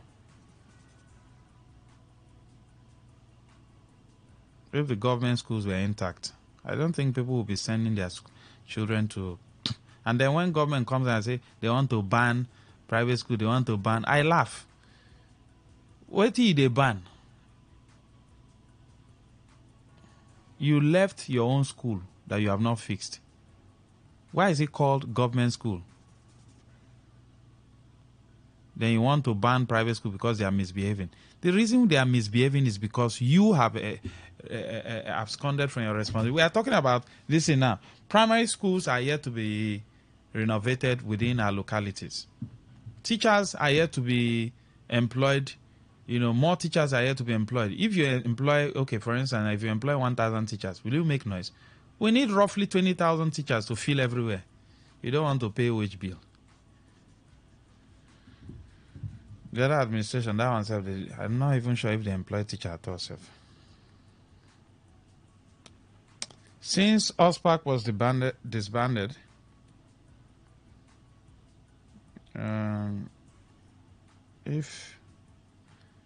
Chief Solomon, I don't understand that your message. Good evening. NDDC should come and put street lights in Ikpokom, Lekpokodu. They installed solar street lights on the main street but left out the remaining ones. Also, there is no drainage in my area. Whenever rain falls, the roads will be bad and water remains stagnant. The LJ chairman of Obiakpo should do something. I won't beg anyone because it is my right as a Nigerian. So I forgot. Please, parents, try as much as you can to check on your children if they are attending private schools. Some of these private schools, they don't know what they are doing. Some of the owners, they are just there to milk the system. And it's because of the failure of the government. So please, I felt so bad looking at that video, and I think the person who actually was taking that video did so well. Maybe that teacher, you don't too much. That's how she behaves. Is it a he or she? So please, don't just drop your child in school and go home. Some of these children are being assaulted daily in that school that you pay so much money. You don't teach children like that. You don't teach children like that. You don't expect the child to learn everything. And you too, parents, don't put pressure on your children. You must learn this one, you must sabi everything. No. A child might not even be an academic kind of person. Once they know how to read and write, what else do you need? If you find an area that they are skillful, just push them in that area. There are teachers who are well trained, who went to TTC, went to College of Education and all that. They are well trained on how to earn tutoring children from age 2, 3, 4, 5, thereabout. There's a special training they give to such teachers. Number one thing is such teachers must have the love. They must love children. If you don't love children, you won't be patient with them.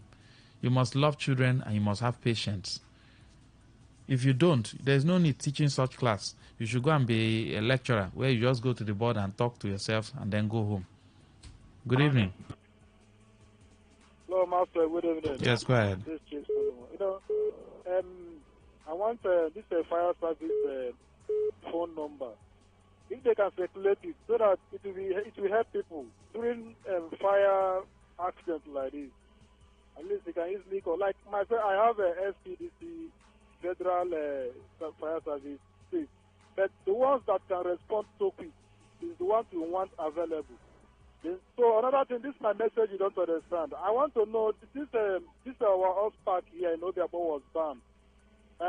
If I'm seeing another body as a security body. So if he has called such one back, such security body back, I think he should re-announce to the public. And if they are placed on salary, we should also know, so that it will be clear, people will understand that such body as security has been initiated again after us fight. So that is it. I don't know if he has re-announced it. Are you aware? If what? If when Ospark was banned, so we want to know if another security body has been initiated. Are you aware that we should be aware of this? All right. Thank you, Chief Solomon. We got your thought. We have to go now. All right. Good, Pierre Maxwell. I'm still sending this SMS in regard to the deplorable condition of Otafa Road in Abua. Otafa is the only clan in Abua that do not have a motorable road apart from the Udwal axis.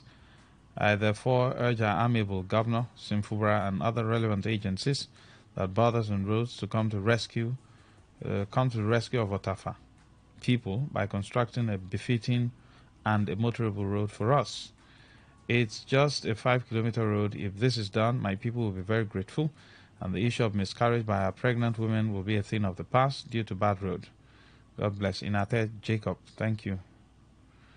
Ikwere, LGA has 14 communities that make up the LGA, and the whole communities have secondary schools with many classroom blocks, except Akpani community that has comprehensive secondary school that was established in 1984 by Dauda Musa Kumo. After about 40 years, this comprehensive school, Akpani, is still with only 2 classroom blocks till date. A lot of governors have come and gone, but nothing has been done. So, Ennis, you're saying something should be done. Maxwell, greetings. My area talk is how our politicians are using our taxpayers' money to send their children abroad to school in a conducive environment. Tomorrow, someone will tell me to patronize made in Nigeria product. Maxwell, my mind no good this night. They are using our head. Thank God ability at table. Are you sure they are using your head? Good evening. Hello, Maxwell. Yes, go ahead. Yes, my name is Labor. Yes, please. Yes, my eyewitness.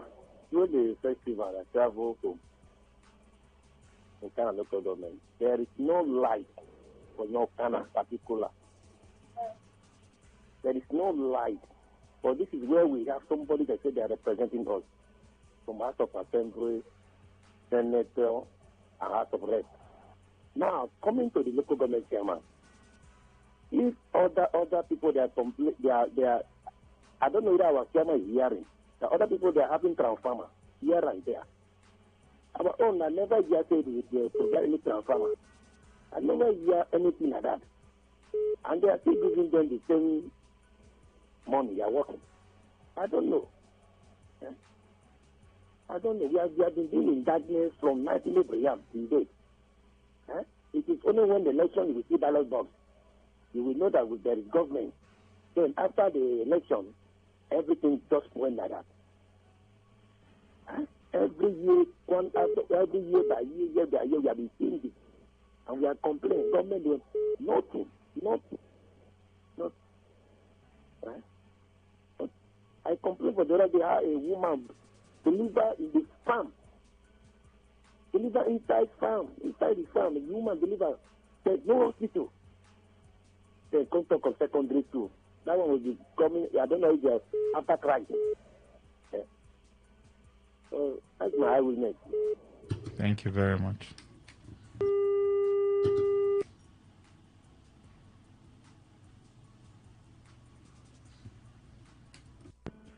Yes, good evening, go ahead. Hello, Maxwell, good evening. Go ahead. Hello, Maxwell, I don't know, See, this is good luck.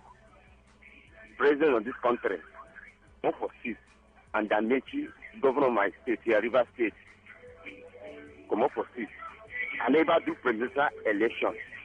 And the governor do want to do for River State here. And they regret. And they say true. 2027, if I make it not come back to governor of River State, good luck not come back as the president of this country. I will not vote anybody again. Because politicians, they are failure. What they know is to remove their community. When they enter there, now the community will vote for them, will benefit.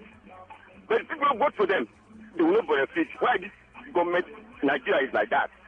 They begin to sharp pound money for their community people. When the other person they for sit, do like this for a community. I will, the person will do so. Now look at the project they will do. The project will make people vote for seat. People not vote for seat for them to share money or share something for their community people. People are suffering. I'm from River State, I'm not supposed to suffer. Me particular of Honda, I'm not supposed to suffer. I brought up in Lagos. I say Abuja, we are present there. People they tell me say Honda from River State, Port Harcourt, not supposed to suffer because this is my state. Too much money there. Once I wake up for morning, I open my door. I will see Ghana must go for money. For one that I don't share with this. Now, I complain this last year. This life school we don't serve the whole Port Harcourt. Don't serve government with their one with their escort. They bring one from Mopana Deeper Life Road. And they scatter and finish now. They consider my mind on. Now, NGC work that road for us. Nobody state governor work am. Nobody will be putting my work am. They use that road. Everybody will go where you go. Port Harcourt to Rumola, Mboabam, Uniport to Nadar road and pass. They scatter them. God Almighty, they watch them. They don't want to do this road. I talk about transformer. No one will go for Port Harcourt and get transformer. The two transformer no more have. When I to come, they start packing. People start running because why? Things are carried load. Every day people are taking more panel. Ogama swear. Thank you. No, they're good. Thank you. Jesus. Thank you. I will campaign. Thank you. Thank you very much. Thank God the politician, no be Jesus. Thank you. We have to go. Good evening. Hello. Good evening. Yes, sir. Good evening. Yeah. I'm speaking from Hello. I'm Miss Vincent. My eyewitness report is about the Rumakuru flyover, the congestion there. I want to say that flyover can be corrected by creating a simple partition, people from Elu's side to make a U-turn. And people are coming from Uniport side, so that who doesn't want to main roundabout to make a U-turn for themselves. That's why it becomes useful, and it is now. That's what I want to say. Thank you. All right.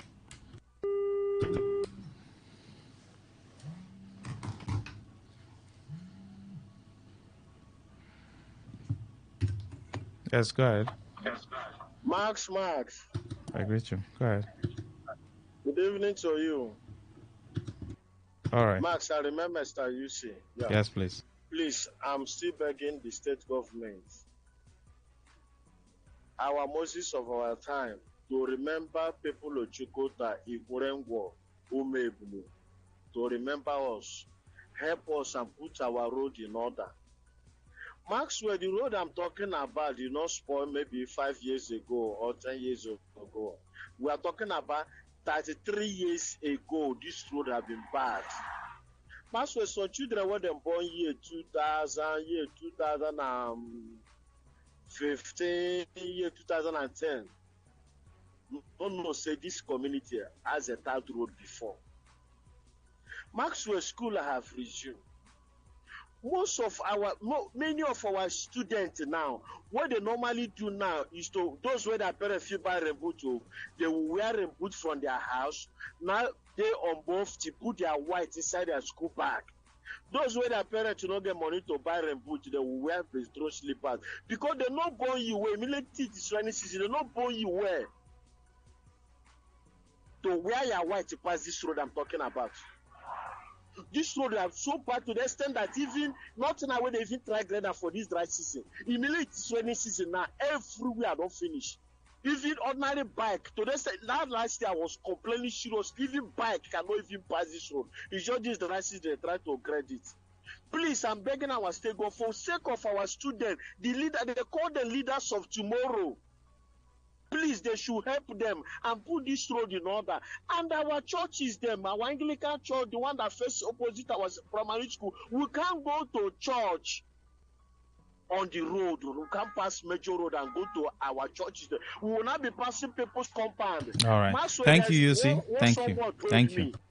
There's just 1 minute, please. Just 1 minute. There's what someone told me, a brother, family brother. He told me that one man told them that they should not be passing. You know what this man did? When he wanted they should stop passing, do you know what this man did? The man now keep one or chair for people. That those who refuse to who refuse to listen to him and pass this his frontage with the bike, you will now drop something for them. A lot of them have contracted this disease. Please, our state government should help us and put our road in order. People of Chokota, Ikure go Mepulu. Road, we have suffered a lot. God bless you, Maxwell, for your good work. God bless you.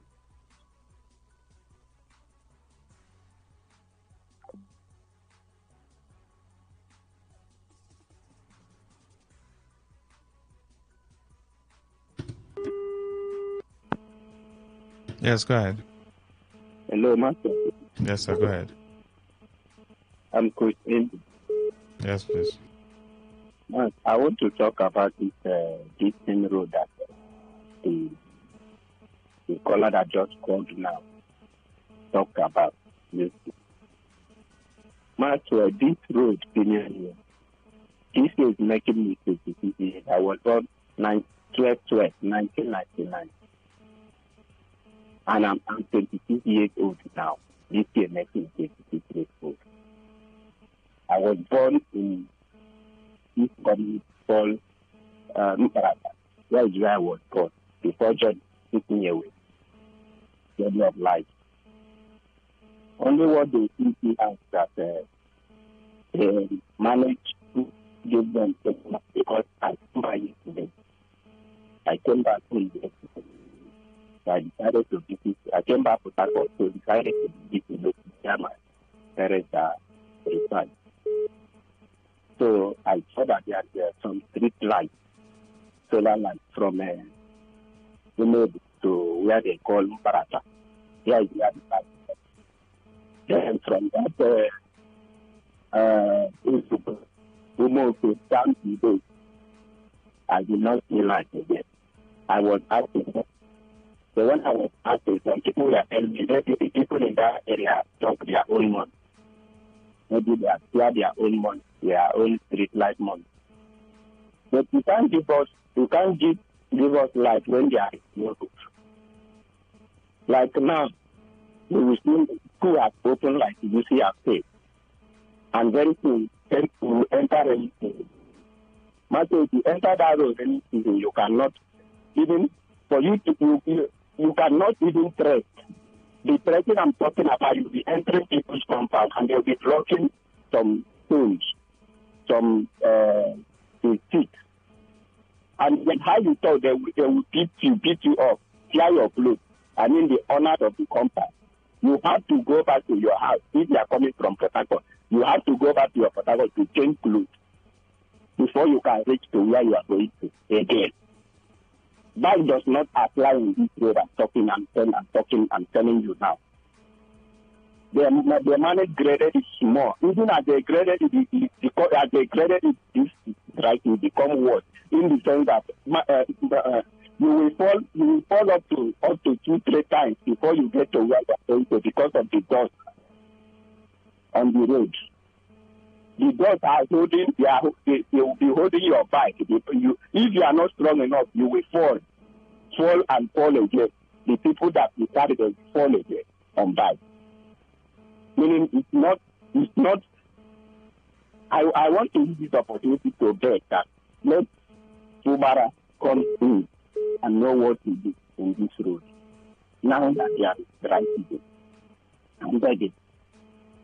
These roads are still like it for a very long time. So please, if there is airport, let's say that we will have roads in these areas. We know it's very delayed. This is the road I'm talking about. So thank you as well. I'm good. All right. Thank you. All right, this one says, good evening, Maximum. My eyewitness report for today is information reaching me is that River State government is set to distribute essential instructional materials to all UB schools in River State. My question to Commissioner for Education is, which primary school in rural areas are functioning and which primary school has teachers that will make use of the books to teach?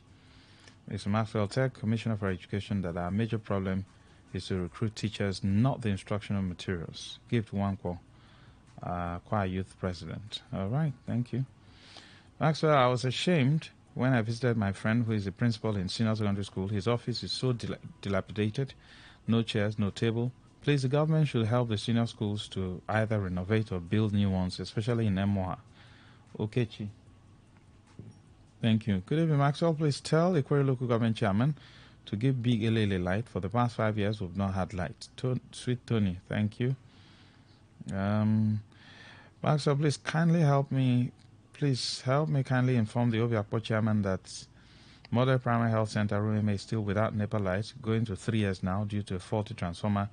He should come to our aid so our pregnant mothers can deliver with electricity and not rechargeable light in this 2025. All right, thank you. Happy New Year, Mr. Maxwell. Hope you enjoyed your last year. Mr. Maxwell, I want to use this medium to call on Honorable Bob Solomon, Honorable Member, Federal House of Reps, representing Ahoda East, Abua, LGS, to retrace his steps now that he has a chance to do so. Let him align himself with the ruling government in the state. Yeah, okay. My eyewitness reports SARS Road is without street light. A very large section is in darkness. Please let the contractor come and complete the project. Okay, Pastor, you sent in that one. Let's see. All right. My eyewitness is that all secondary and primary schools don't have teachers, and LJ chairman refused to pay their workers minimum wage and promotion arrears. Max, is Governor Fura not aware of all these things that the LJ chairman are doing? All right. Max, Ikodiakbe community in Ahoda West is yet to be recognized by this administration. No road, no electricity, and no developmental project. Please, the chairman should come to our aid. Fine boy, you sent in that one. Ross in Rumekpe clan, the link road construction is not going on again.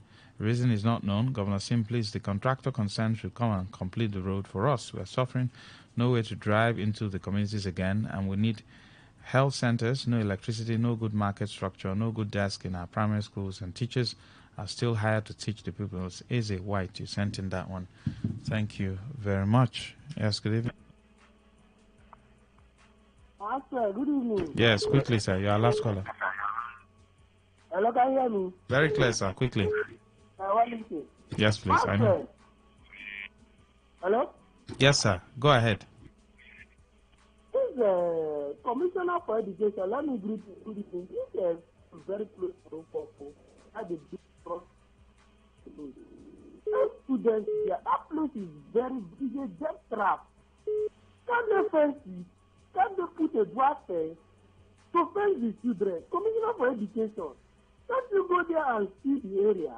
That place is a death trap. Every time move now, you have your task force. Most of these private schools are not conducive also for children. Have your task force. Let them move to do something for us. The Excellency, the governor, please, you can stop with some commissioners who are feeling that they are tired of the job. It's necessary. The shuffling is necessary. It's necessary. It's just to move on. All right, thank you. Thank you very much. That's much we can take. Thank you very much. Follow me on Facebook, Lucky Maxwell, LuckyMaxwell. Follow me on X at LuckyMax234. Good evening. 95.1 FM, Voice of the People. And we're back.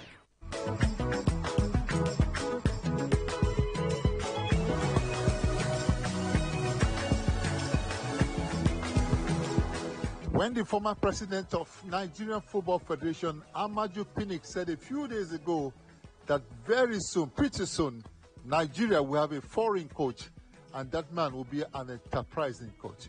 I knew we're not going to go beyond Africa. Yes, the information was there for insiders to know who the man was going to be. We're going not beyond Mali, where a young man who is just 47 years older, no track record of having won anything, was going to be appointed as the Super Eagles manager. For me, not a big problem. Yes, we've had Clemens Vesov. Where did he come from? We've had Johannes Bomperi. Where did he come from? The list is endless.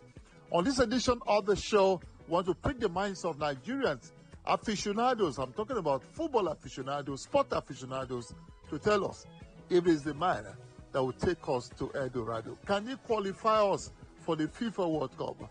We'll find out from Nigerians when we come back from this break. My name is Godwin Nakana. Welcome to the show.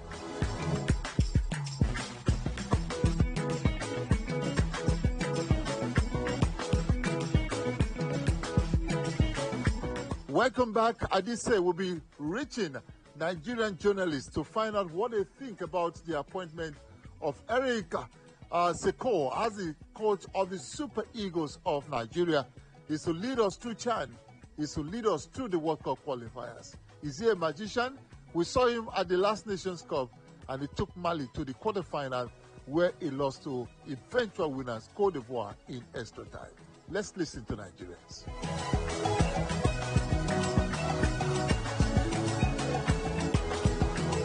I just have the story too that Eric Chelle has been appointed as the Super Eagles coach.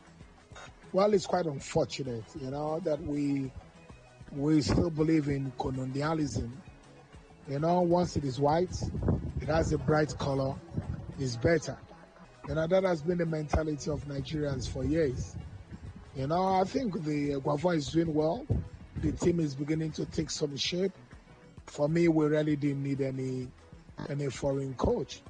But again, like I would say, those in charge know what's best. We've given them the mandate to run our football, and we'll live with the consequences of their choices. Again, for me, we just have to be at the World Cup. I could change my mind if we qualify for the World Cup. But if we don't qualify, we will speak out. For me, it's quite a surprise, really quite a surprise. They kept it quiet for weeks so that we don't know. We must put this out there. I think a right organization should let everyone know what they are thinking, what they are planning, and so that others can contribute. Decisions like this can be taken by one man sitting somewhere and decides who will be our national team coach. We have to put it out in the open so that analysts, people that are interested in the game and in our game, will have an input. For me, the decision has been made. We'll watch and see. Hello, Godwin. About exact same meaning that I just went through the social media and I saw Eric Chelle. I actually had wanted to, post it on Fubes as a form of a topic to be discussed before I just saw your post. Well, it's a big surprise. I really didn't look the way of the Malian taking charge of the Super Eagles. What difference will it make between an Eric Chelle and an Austin Eguavoen? Well, let's see how it goes. The very thought in the minds of every Nigerian football, lover is for the Super Eagles, to do well and qualify for the 2026, World Cup that will be played across 3 countries: Mexico, United States of America, and Canada. The appointment has been made. We can only say congratulations to the Malian and welcome on board.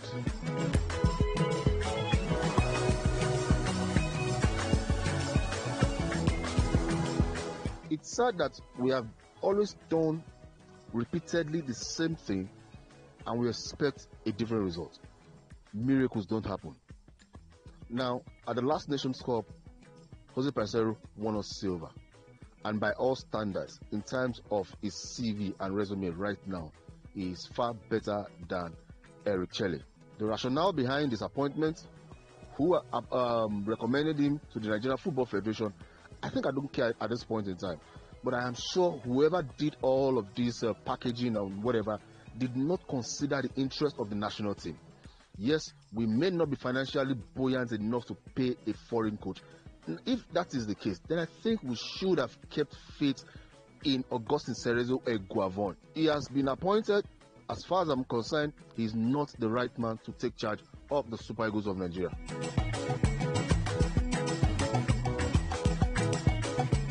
If we thought we've come full circle with respect to looking for a substantive coach for the Super Eagles, and we felt that, well, maybe at this point, the solution lies within the African continent. There are a number of proven winners within the continent that we know, that are well known to all and sundry. There's Aliou Cisse, proven winner with Senegal. There's Akim Shiata, who won with Egypt. Yeah, probably is a lot more advanced in age. But what about Pitso Misiwani, who is a proven winner on the continent? How did we get here? This is the question that I will continue to ask. How did we get here? Because we seem obviously not to be heading in any direction.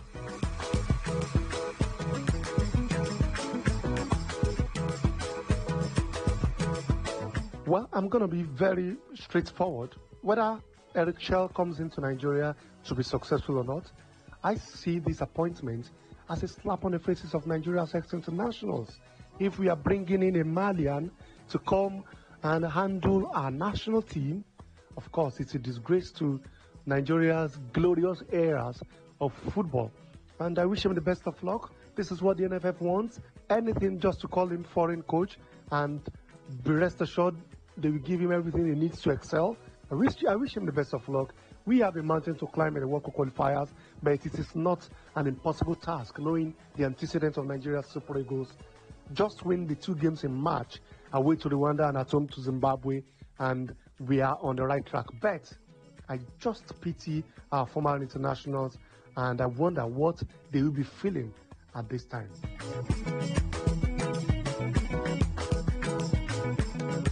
I have to say I'm absolutely stunned by this appointment of Eric Shelley as a Super Eagles manager. This is nothing on the gentleman himself, because I'm sure the Malians were proud to have him. But my take is, if we're not going to give the job to a foreigner, a European, or a South American, if we're not going to give this job to a European or a South American, then the job has to go to a Nigerian. I cannot, there's no way I can understand the reasoning of the NFF behind making this decision. I'm sorry, people might come up and say that Amunike went on and coached Tanzania, Stephen Keshi coached Mali. Good for them. These are not Nigerian. Nigeria is not at this level where we should be accepting another African to come and coach our national team. And that's all. That's my take on it. However, I wish him all the best. We need to be at the 2026 FIFA World Cup.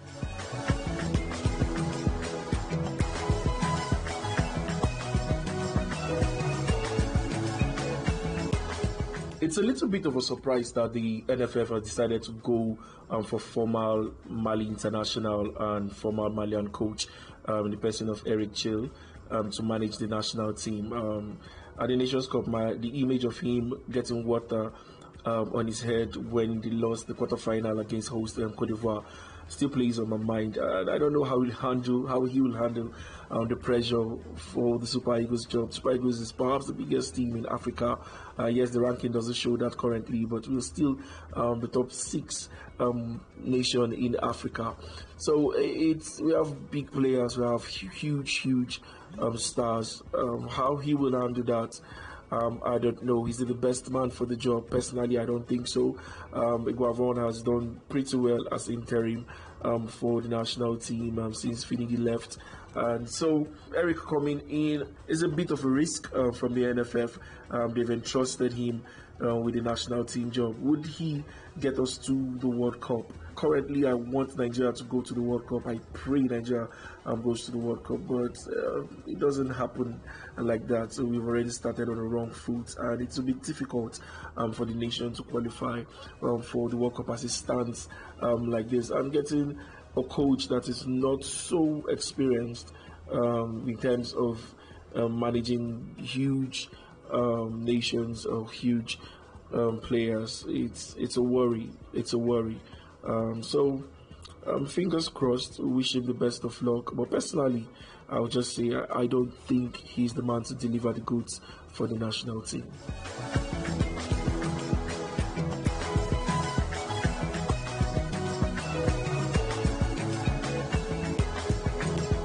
I'm a little indifferent because I know that sometimes you may go for a high-profile coach and he fails to deliver, and you may go for a low-profile coach and he may deliver. That's how tricky this foreign coach market is. So there are absolutely no guarantees.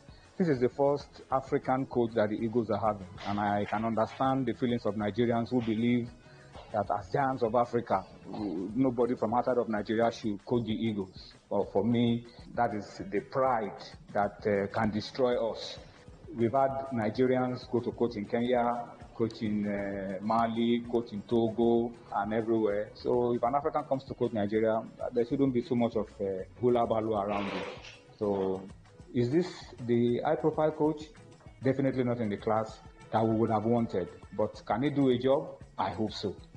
So that's my own feeling around the appointment of this Malian to coach the Eagles. You know, before a coach is named, we can argue and disagree, but once a coach is named by the Nigerian Football Federation, what I always do, I'm not saying that the right thing, what I always do is that immediately the NFF names a coach to handle the team, I tell people, guys, let's support this coach to achieve success in the interest of Nigeria. And it's the same thing that I'm saying right now. He's a Malian. We feel maybe we are better than Mali in football, but he's been appointed to do a job. Let's support him to get the job done and probably get the Eagles to achieve success. And in the interest of Nigeria, we'll become the better for it.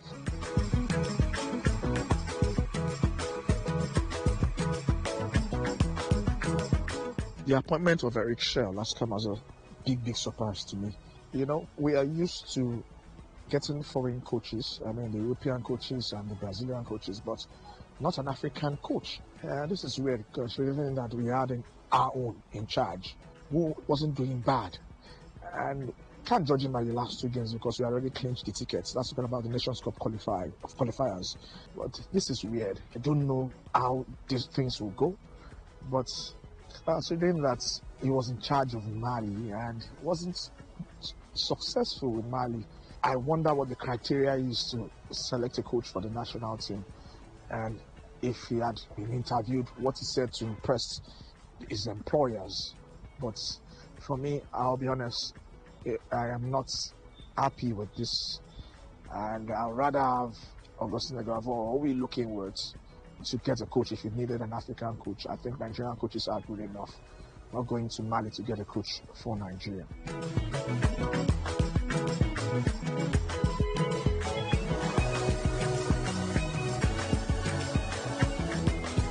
They bear their minds, but like I said at the beginning of the show, in my head, I remember a certain Clemens Vessel from nowhere. I remember Johannes Bonferry from nowhere. This man, Amaju Pinnick, says he's an enterprising coach, a coach that can make the difference. I'm going to support him with everything that I've got, because if he wins, Nigeria has won.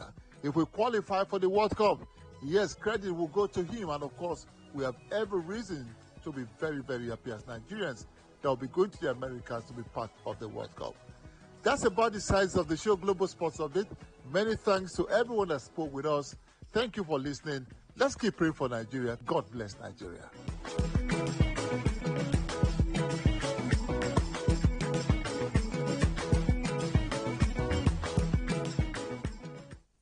All right, all you need to know about this one is that 95.1 FM, such a unique diet. What's a successful business without sales? And what is sales without an audience? Well, do you know that you can reach 8 million listeners across 6 states in 2 geopolitical zones all at once? How? With Today95.1 FM, you can get millions of people to know about your business. And what does that mean to you? More sales. Call 081 389 2850 now for more information.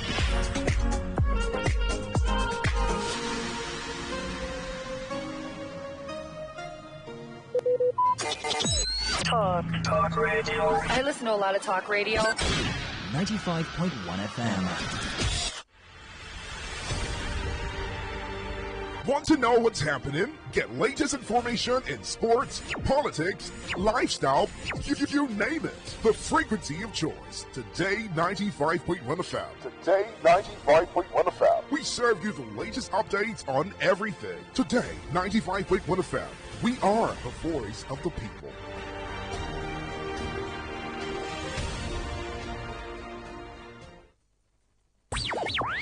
Tune in for a journey beyond the ordinary. Fasten your seatbelt. We're not just a station. We are the station. Today, 95.1 FM, the voice of the people. 365 days around the clock, around the world, non-stop talk, news, and sports. The latest hit and the greatest memories on radio. Serving our community, spreading love and color. Because we are Today 95.1 FM, voice of the people.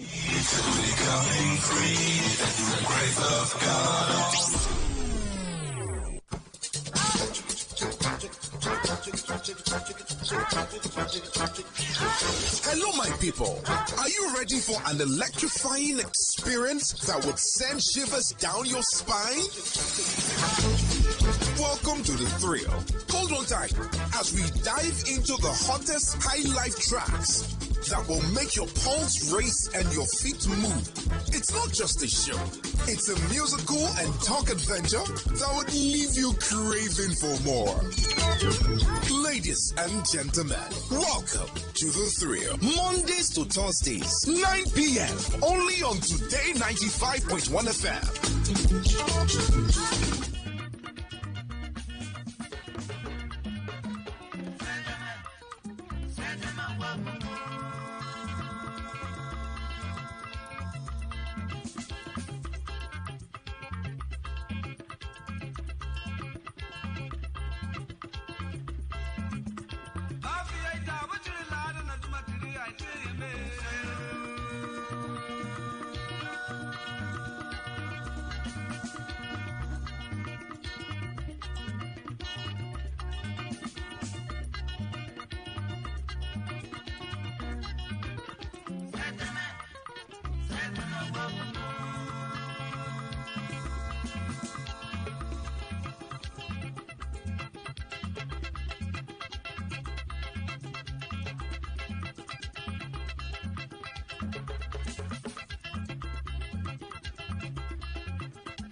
All right, this is me blessing your beautiful ears this evening with an amazing Ijo High Life song. So, where my Ijo pips at, I do hope you are moving your body, because if you are not moving your body, actually you should be shaking your waist. If you are not shaking your waist, I'm talking about male and female, because I think certain songs, right? It just feels good to see men dance, when they move their waist. I don't know, but I like it. It's always giving a lot of things. Yeah, that's why I choose the songs I play for you guys on this High Life show. The kind of songs that will make you move your body. That is my plan. So, what is the update? Is my plan working? Do you get to move your body? I do hope that you do. Okay? Anyway, beautiful people, you and I are here, ready for another episode of the thrill, and I'm saying you are welcome to tonight's episode of the thrill. You and I are going to talk about a lot of things. So this is going to be like a sequel to the conversation we had yesterday. Because just after talking about, the whole religion and, the kind of the hold it has on Nigeria and, stuff, we just, something happened and, well, it is trending.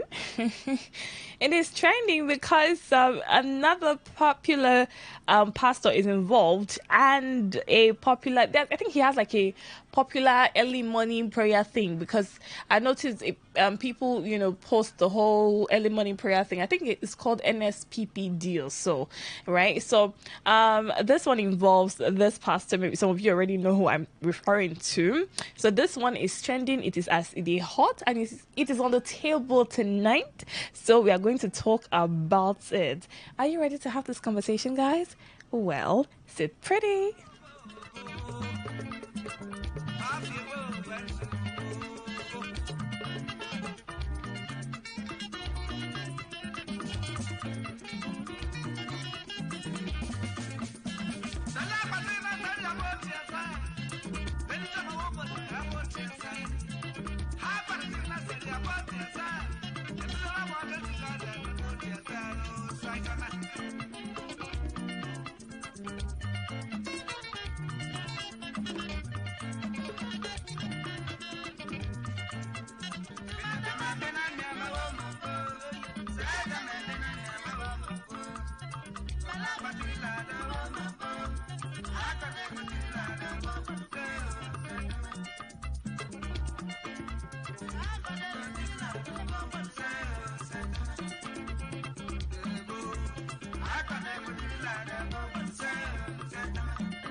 Chicken up.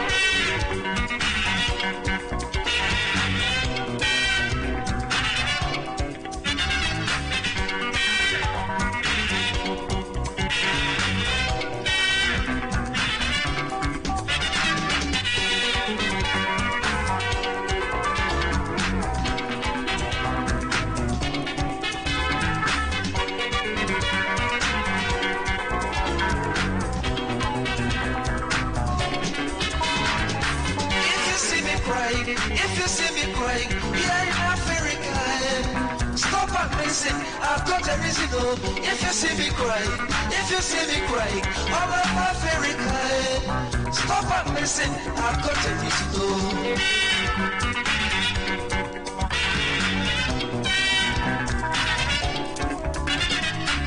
If you see me crying, here in Africa, stop and listen, I've got a reason. If you see me crying, all over Africa, stop and listen, I've got a reason. Okoro Junior, what is your reason? Okoro Junior, what is your reason? Anything good is white, anything good is white, anything bad is black. According to the white man, anything good is white, anything good is white, anything bad is black. That's why I'm praying, oh, that is why, that's why I'm praying, oh,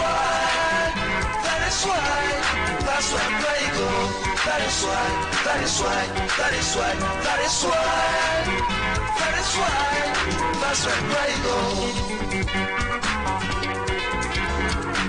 Why should we give up? We can't give up.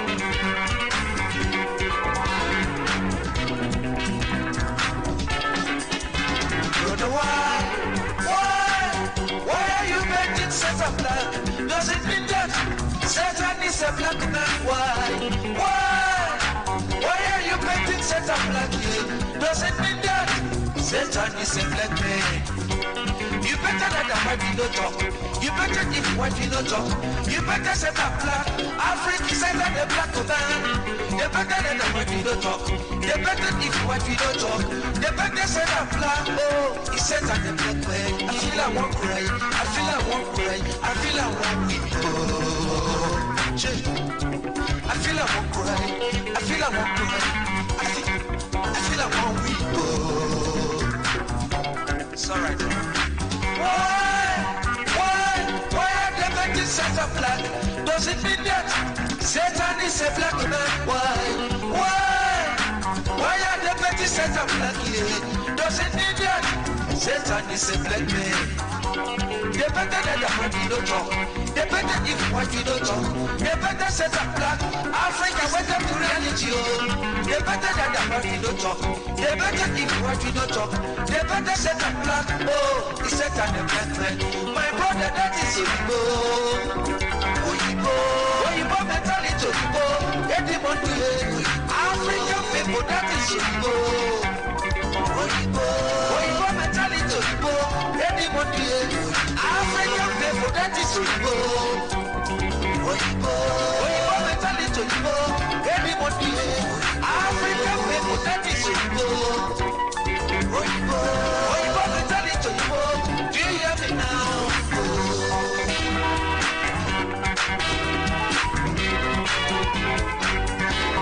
That is Oyibo.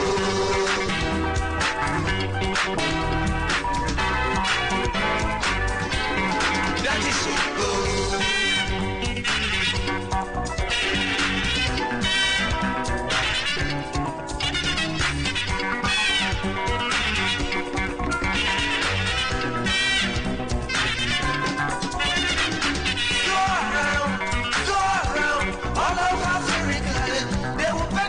White and peasants and black. Go around, all over Africa.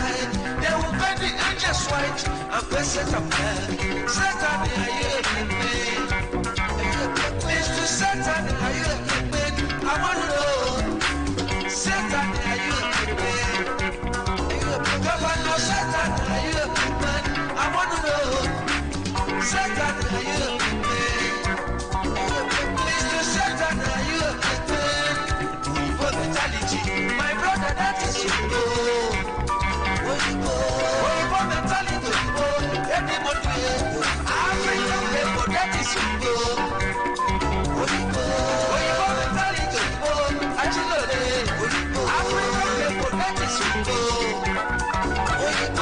Oyibo mentality, Oyibo.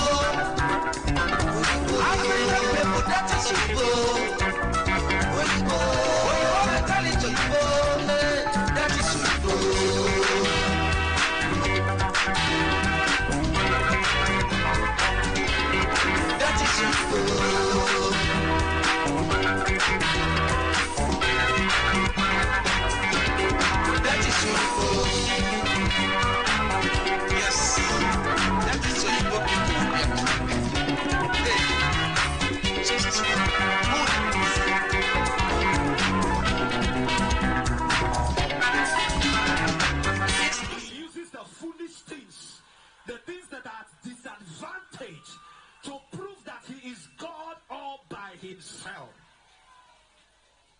What was I having? What God can want, it does not exist. He uses the foolish things, the things that are at disadvantage, to prove that he is God all by himself. What was I having? He said that the black way. I feel I won't cry. I feel I won't cry. I feel I won't. Praise the Lord. I think you can celebrate our governor, the governor of Edo State. I want to say something very unique. It is happening here. 2023, I came here for a testimony as a senator. 2024, I contested for governorship and I won. He uses the foolish things, the things that are at disadvantage, to cannot, it does not exist. I don't like the way you are just looking. Every arrow by night, terror by day, in the air, in the land, on the sea, wherever they send it from, by the grace upon our Father and under this commission, we declare it reversed. Carry your head. I feel like one week. It's alright. Why? Doesn't mean that Satan is a black man. Why are the petty Satan black here? Doesn't mean that Satan is a black man. All right, Bright Chimezie was the song titled Oyibo Mentality. And this song, my choice for our conversation tonight, is quite symbolical because, well, the things that religion has done, well, of course, we want to be religious and we want to have this thing where we believe in God and we want to express, our faith, we want to worship how we want to worship, and all of that going on.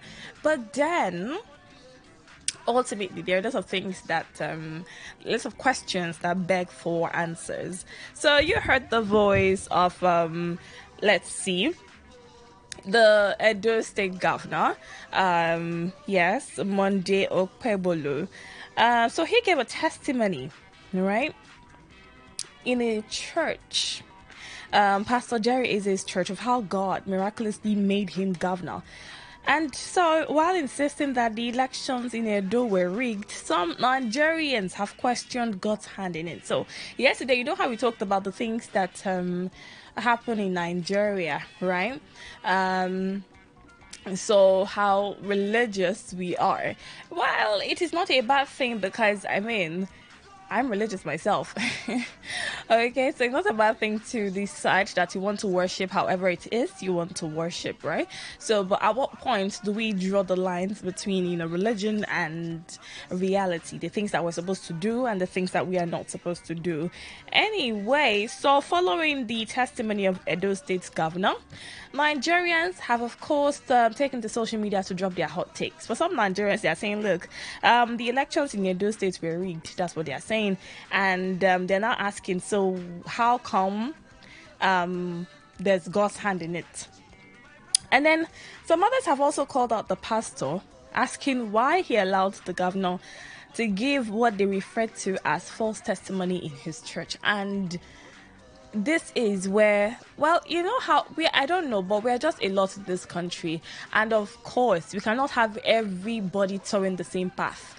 So, some Nigerians are also asking the question, right? Following this the group of Nigerians who are asking why the pastor allowed the governor to come give that testimony in his church. So others are now asking, so what should the pastor have done? So the governor says, I want to do testimony in your church. And then was the pastor supposed to turn the governor away? What would now be, what if the governor is actually a firm believer of the faith? What if he worships with that church and then he decides that, okay, if he feels that, oh, God did this for him and then he has decided to come to the church to say it, why should he be crucified for going to the church to testify? And why should the pastor also come under fire for allowing the governor to drop his testimony in the church? Well, all of these questions beg for answers. So I'm asking tonight, what should the pastor have done given the circumstance? Should he have prevented the governor from testifying in his church? And it's not like this would be the first time this is happening, because the governor talked about how he was there last year as a senator, but then this year he's there as a governor.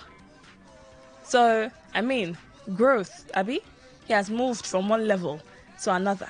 So somebody who, if he professes Christianity, maybe he worships at that church and then he decided that, okay, this year I said some things, I was in this position. It's like being promoted at work now, Abby. Or don't people go and do testimony in church when you are promoted at work or when something big happens for you or happens to you? So what's the difference? What is the... because really, when I saw this, when I noticed it was trending on social media, I was wondering what the fuss was about, right? But then paying closer attention to it, well, there are some Nigerians who insist that the elections in those states were rigged, and so they're like, okay, so why are we having a testimony and this and that? But then I'm like, you are the one who is saying it was rigged, though. Have we had any court in Nigeria declare the results inconclusive or anything? The governor has already been sworn in. He is already functioning in that capacity as the governor of Edo State. That is the reality that we are looking at. That is the reality facing us or staring us in the face, right? So all of these things We can only sit down and give our hot takes, give our 2 cents. What is happening is already happening. So, second question. What is wrong with a governor testifying or thanking God for election victory in a church? So, he's probably of the Christian faith, and then he decides that this happened in his life, and then he went to the church to go and drop his testimony. Is there anything wrong with that? Well, I'd love to get your thoughts on this one. So hit me up and let's talk. 0817 0000 951. 0817 0000 951. 0810 951 0951. 0810 951 951. So talk to me. Tell me what you think of this whole situation that has played out, right, where the governor of Edo State went to give a testimony in a church. He went to the church to give a testimony talking about how God helped him become the governor of Edo State. So there are Nigerians who have criticized the pastor for allowing the governor come to the testimony. Then there are Nigerians who have also saying, how come you are saying God helped you become governor? You know, like it's just a whole lot going on social media. So what do you think? Hello. Hello. Hello, good evening to you. Good evening. Yes, please. What's your name? Yes, I'm God Deep, calling from Port Harcourt. You're welcome. So me, I don't see anything wrong for the governor to share his testimony in a church. I don't also see anything wrong for the pastor to give the governor a platform to share his. Ooh, are you there? Okay, something happened. But let's see. Maybe you can try calling again, right? So we can get your thoughts. So he was saying he doesn't see anything wrong with the governor going to a church to share his testimony. But then this is something that a lot of Nigerians do, because I don't know, the bulk of Nigerians who took to social media to condemn this whole action, do you people do testimonies or not? I mean, because I get to hear of, people giving testimonies. I think there's like some churches have like testimony time, maybe during like their Sunday service or something, right?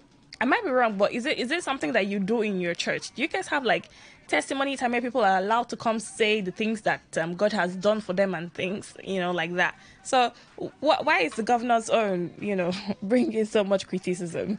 Hello. Hello. Yes, please. Good evening. Good evening. This is Lucky.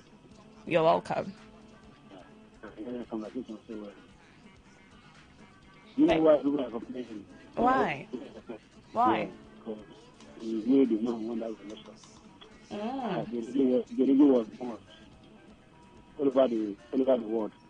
They did the election all over the world. Yeah, people heard it that the election was rigged very, very well. So nobody wants to believe that they will go to the church and go and that testimony. So that's why people are looking at it as a rigged election. Oh, okay. All right, thank you. All right. For a minute there, I thought he said the election was rigged all over the world, because I was going to ask how come it was just in Edo State. Hello. Hello. Hello, good evening. Yes, good evening to you. Name and location, please. You're welcome. There's no wrong governor making testimony in the church. There's nothing wrong? Is that what you said? There's nothing wrong. Okay. So what people are trying to criticize is not fair. You can give testimony anywhere for what he got from God. The governor. So there's nothing wrong there. Okay. So he's allowed to do it, right? Yeah. All right. That's okay. Thank you so much. Okay, so what are your thoughts? Meanwhile, sending messages to 0701 9339 962, 0701 9339 962, regular text messages and WhatsApp messages as well. Let me know what you think. What should the pastor have done? Because the pastor has also come under fire. There are people criticizing him for allowing the governor give the testimony in his church. Should he have prevented the governor from giving the testimony? Hello. Hello, Amaka. Yes, please. Good evening. Good evening. I am calling from Meche. Okay. What's your name? The pastor has done wrong. Oh, how so? Because he is not sure of the total votes he has.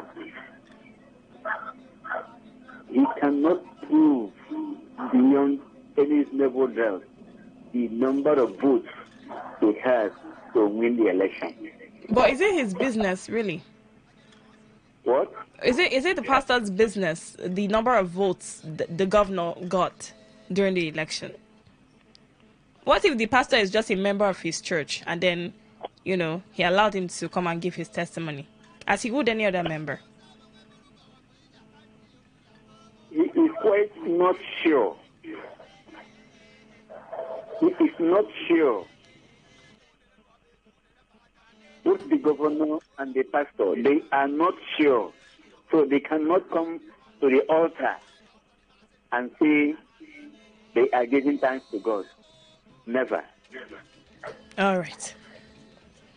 Okay. Thank you. Hello, good evening. I like the queen of my life. I'm in duty. How are you? How are you doing? I'm doing okay. Good evening to you. Amaka, who is the governor of the state? Monday Okpebolo. Okay. For everybody that is saying that the election was rigged, who are they? Are they members of the INEC institution? Is any one of them the INEC chairman? How can they prove in the first place that the election was rigged? Now, Bible says, what is it that you have got that have not been given to you from above? Where do you get when not the God give you? 3. Oh God, Amaka. Like JBS, I think that was his voice that was saying that God uses the foolish things of this world to confound the wise, to prove himself God. You understand? But the way I don't know how to put it, our people, our Nigerians, I keep saying that discrediting God and complaining, murmuring over everything, as long as does not go your way 1 minute, to have everything. That is the reason Nigeria is where it is. Just I keep referring people to the book of Exodus, when God freed the Israelites from the hands of the Egyptians. And as soon as these were people that were complaining for freedom, as soon as they left, they began complaining they want to go back to eat cucumber and vegetable. God gave them food. And they kept complaining. That was why they lasted 40 years in the wilderness for a journey of 40 days. I don't know.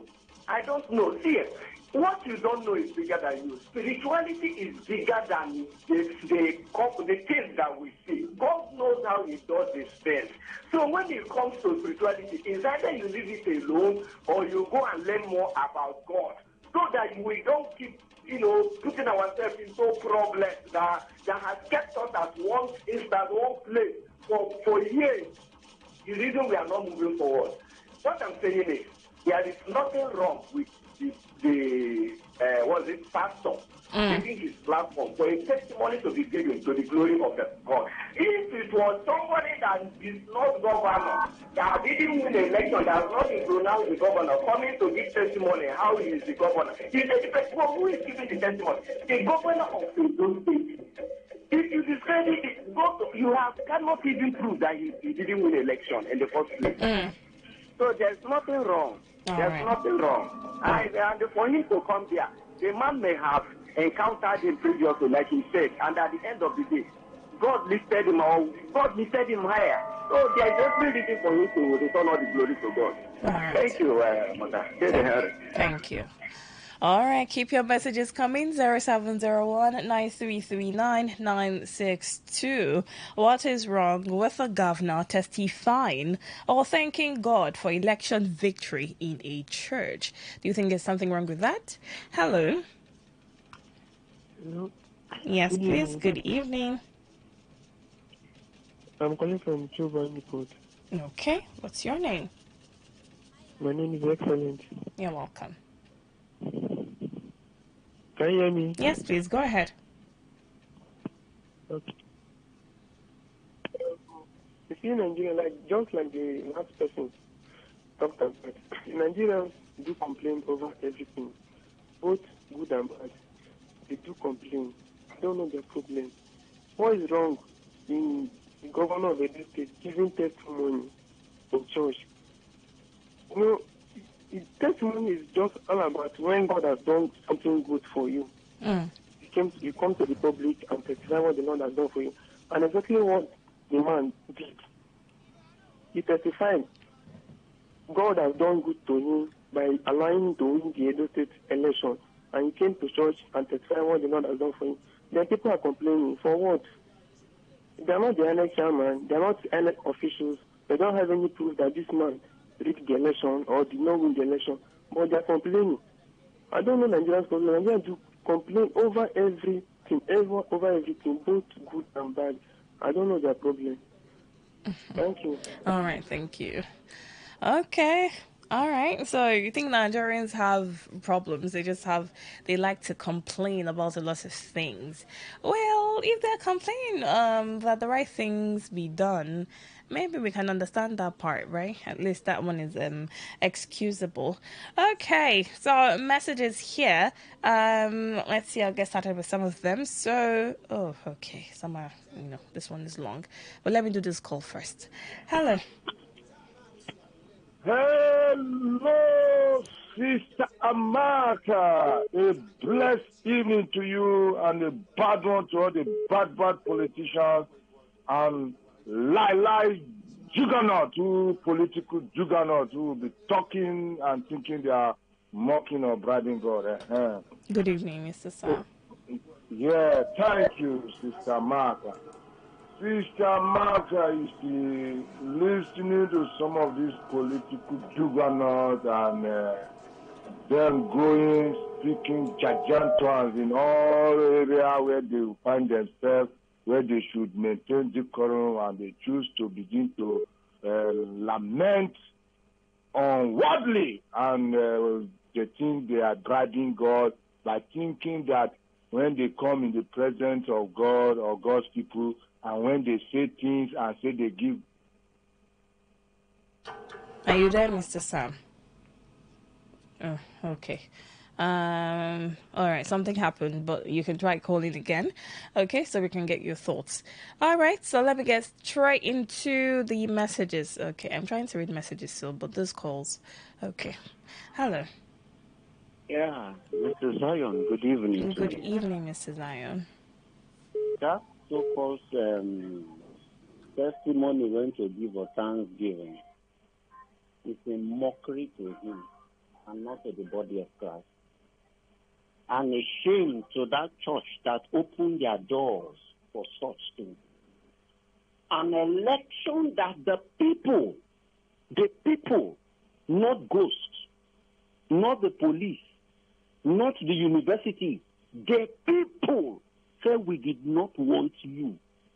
We don't vote you. And you went to church and the church opened it. Can you see the problem with the church today? Can you see the kind of church we have? A church that is not ready for the coming of our Lord Jesus Christ. He said it. Until the church is prepared, that is when I will come. A church that's supposed to uphold spirituality, sacrament, testament. If it was an institution that was angry, it's a different thing. Look at the first thing now. He went to present a budget. He could not even mention the figures. These are the testament against him, and put this on record. More of it will come. It will come to prove to you. I'm telling you now. Okay. Put it on record that indeed it's not the truth. You cannot mock God. Most of these pastors we have today, God don't even recognize them. Oh, really? Most of us then became pastors because they cannot do business. They were so lazy, they cannot even go to school. They can't even get a good job. People where they employ them, they cannot work there. And they say, oh, God is calling me. And look at what they have turned the altar into. They have turned the altar into mockery, into a stage for ridicule. I will not be part of it, Mr. Zion. All right, thank you, Mr. Zion. Hello, good evening. Hello, good evening. Yes, please, good evening. Yeah, this Chidebere calling from Alo. You're welcome. This man went too far by going to thank God this time. He should have waited. Yes, he should have waited court. You know that we have thrown the vote, but they are preparing their own vote. Supreme Court, High Court will now sack him. He will now run to Supreme. Supreme will not bring him back. He should have waited the court ruling. Even though it's 2 years, 3 years, 4 years. What if court sack him now? Which means this time this is invalid. He has made God a liar. He has made God a liar. All right. So he shall wait. He shall wait. Well, that's the angle you're coming from. Okay. All right. He shall wait now until the court decide. Okay. Thank you. Thank you. Hello, good evening. Amaka, I'd like to say something. 2 seconds, just 2 seconds. Okay, I'm counting. Amaka, do you know that there is no political party in that election that did not attempt rigging? That did not do what? That did not attempt rigging. Okay. No one of them can boast of being 100% pure of rigging in that election. So how do you know? You understand? How do you know? Because it is not so, yes, I will. Because it is not so for the other. Does not. I'm not. Let me even assume without considering that the election. Oh yeah, your 10 seconds is up. Your 10 seconds up. This message says, good evening, Lady Amaka, Reverend Onyedikachi Amadi. And yes, in Umwanya Gueche, the trend the Nigerian politicians are creeping into the church for testimony is obnoxiously unbecoming. For me, the testimony of the Nigerian politicians should be written on paper and read out by the presiding pastor of that church to the congregation, in the sense to avoid crossing the spiritual red line of the church or desecrating the altar of God. I also look forward to seeing men of God in Nigeria, like Elisha, that will tell Gehazi, this is not time to take money. Oh, okay. This one says, good evening, presenter. The governor has done nothing wrong going to church to testify, and even the pastor did nothing wrong too. Esther Fine Boy from Ahoda West. All right, thank you for texting. This one says, Amaka, the criticism against the pastor allowing the governor to come and share the testimony on his election victory has nothing to change. If the election was rigged, the deed has been done, and many governors in time past, their elections were rigged, but they testified their so-called election victory. Whether rigged or not, elections in Nigeria has always been rigged, from councillor, chairman, governor, and the presidency in time past. So this one is not the first, nor will it be the last. It continues. However, thanking God is good too, but let God judge the right and the wrong at last. NSPH. All right, thank you. Let's do this call. Hello. Hello. Yes, please. Good evening. Amaka. Yes. Here, people just want to take something that is not their business. As far as the scripture is concerned, there is not even one righteous on earth. Are you hear what I'm saying? What is the business of people saying election was rigged? Somebody. In the olden days, people who were convinced of their sins, they would carry what they call atonement offering to the priest. Let it be left between the governor who is giving gratitude to God and the God himself, who knows he reads or he did not read. All right. Now, for men of God, people cannot testify on the street. It must be in the house of God. The man of God has no blame. If I have my thoughts, say, want to come and testify on you, what is the business? The man of God has no blame. Okay, thank you. Yes. Thank you. Thank you very much. All right, last message here. Okay, to bloody civilians says religion, especially Christianity, has made people very okay.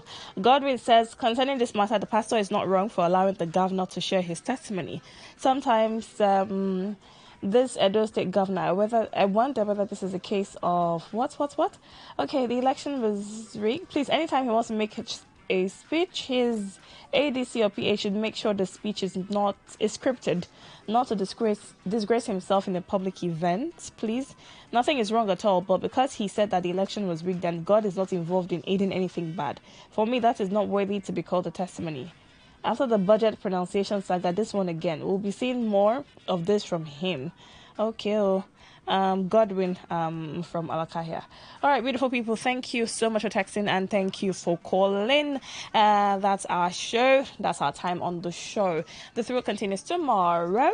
Yeah, tomorrow at 9 p.m. Up next is a commercial. I will take you through the world news at 10 p.m. Ensure to stay tuned to the dial. It's Today 95.1 FM and I am Amaka.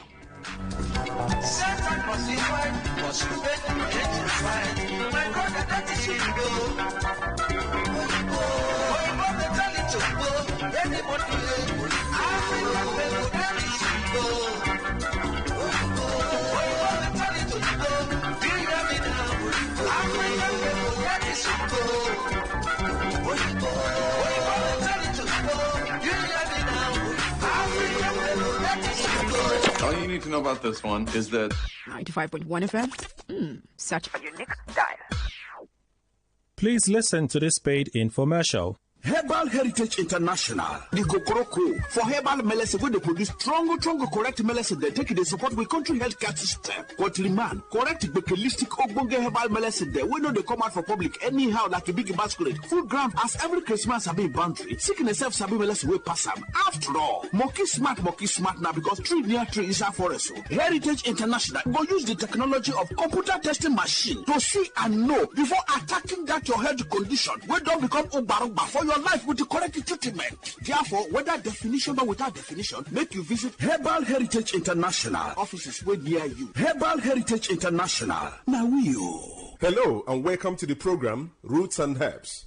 Roots and Herbs is a program that discusses health-related challenges and suggests possible ways out from the herbal medicine perspective. Roots and Herbs is put together and sponsored by Herbal Heritage International, also known as Baba Yoruba. Baba Yoruba is currently having a special promo package. This promo package will give you the opportunity to enjoy 50% discount on all their products and services. This offer runs while the stock lasts at number 24 Ikwere Road, Mile 1 by Education Bus Stop, Port Harcourt. Number 24 Ikwere Road, Mile 1 by Education Bus Stop, Port Harcourt. This promo package will give you the opportunity to enjoy 50% discount on all their products and services. And at the same time, it will give you the privilege of meeting Baba Yoruba himself at the venue. For details and inquiries, the telephone number to call is 080 33 111 946. I repeat, 080 33 111 946. 080 33 111 946. On today's edition of the program, our topic for discussion is staphylococcal infection. And I have with me in the studio, Dr. Botumba Abiodun. Sir, you're welcome to the program. Thank you, Mr. Moderator. Staphylococcal infections do occur in the body system when Staphylococcus bacteria enters into the body system and spread within the body system, destroying body cells. Staphylococcus bacteria are majorly of three types that can afflict men. But of these three, the most pathogenic in nature, that is the one that is capable of causing diseases easily in men, is the Staphylococcus aureus, because it is capable of invading body cells, destroying them, causing causing different pathological changes in the body. When Staphylococcus bacteria spread in the body system, there are a number of changes that one can experience. This can result to burning sensation within the individual, and this can be seen as fever from time to time or a situation where there is certain hotness coming from within. There can be skin manifestations in staphylococcal infection that can be given one periodic boils or rashes all over the body. In some people, such rashes can come around the pubic region or even leading to boils that can lead to blisters or even ulcers on the skin. It is possible for one to experience persistent headache in staphylococcal infection because the body fluid is already contaminated. Staphylococcus, as we know, is a form of bacteria. Any bacteria that is capable of spreading in the body system can lead to reactions in the body that can further damage body tissues. And when this occurs, it is possible for one to experience joint pains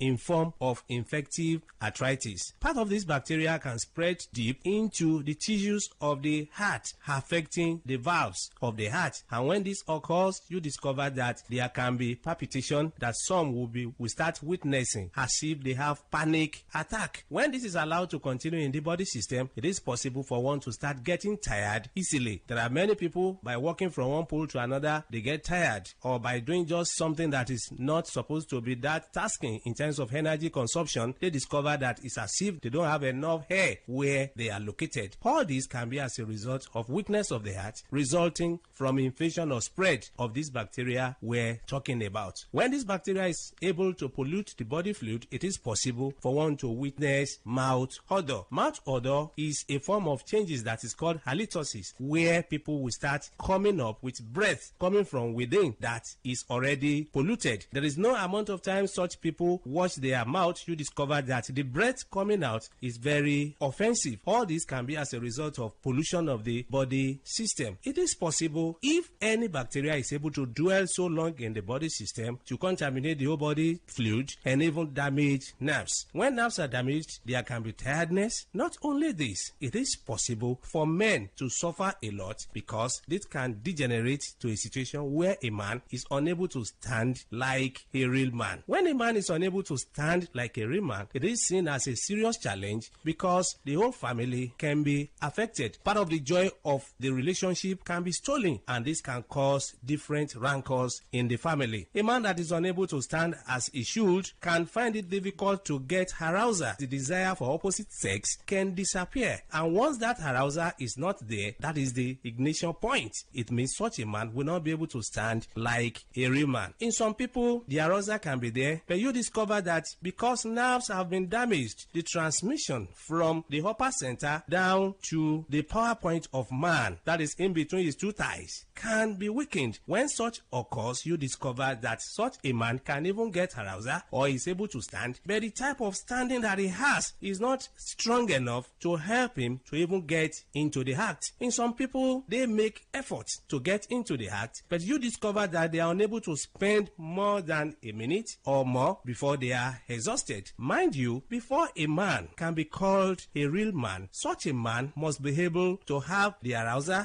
as desired and also be able to sustain the energy he has been able to gather for a considerable length of time. That is when such a man can be able to make his partner happy when it comes to man-to-woman interaction. So such men do suffer from this from time to time. It's after knowing the root cause of the challenge that one will be able to know the right step to take for one to be totally free. Whenever you experience anything that we have been able to mention or other things, it's very important for one to visit a competent healthcare giver who will be able to run tests on one and pinpoint where the problem lies and prefer solution. For more enlightenment and advice, the number to call is 080-33-111-946.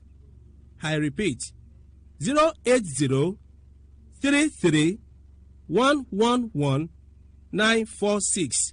Thank you all. All right. You've been listening to the program Roots and Herbs. Roots and Herbs is a program that discusses health-related challenges and suggests possible ways out from the herbal medicine perspective. Roots and Herbs is put together and sponsored by Herbal Heritage International, also known as Baba Yoruba. Baba Yoruba is currently having a special promo package. This promo package will give you the opportunity to enjoy 50% discount on all their products and services. This offer runs while the stock lasts. At number 24 Ikwere Road, Mile 1 by Education Bus Stop, Port Harcourt. Number 24 Ikwere Road, Mile 1 by Education Bus Stop, Port Harcourt. This promo package will give you the opportunity to enjoy 50% discount on all their products and services. And at the same time, it will give you the privilege of meeting Baba Yoruba himself at the venue. For details and inquiries, the telephone number to call is 080 33 111 946. I repeat, 080 33 111 946. 080 33 111 946. I repeat, 080 33 111 946. Let's take our sponsor's message.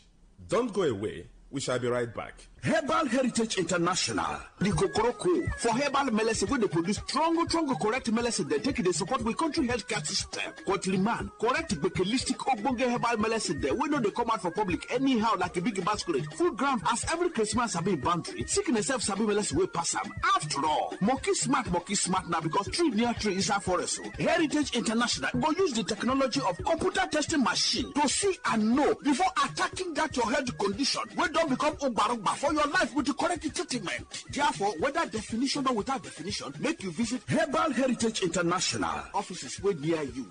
Herbal Heritage International. Now You're welcome back to Roots and Herbs. Roots and Herbs is a program that discusses health-related challenges and suggests possible ways out from the herbal medicine perspective. Roots and Herbs is put together and sponsored by Herbal Heritage International, also known as Baba Yoruba. Baba Yoruba is currently having a special promo package. This promo package will give you the opportunity to enjoy 50% discount on all their products and services. This offer runs while the stock lasts. At number 24 Ikwere Road, Mile 1 by Education Bus Stop, Port Harcourt. Number 24 Ikwere Road, Mile 1 by Education Bus Stop, Port Harcourt. This promo package will give you the opportunity to enjoy 50% discount on all their products and services. And at the same time, it will give you the privilege of meeting Baba Yoruba himself at the venue. For details and inquiries, the telephone number to call is 080 33 111 946. I repeat, 080 33 111 946. 080 33 111 946. Until we come your way again, remain blessed. And that was a paid infomercial.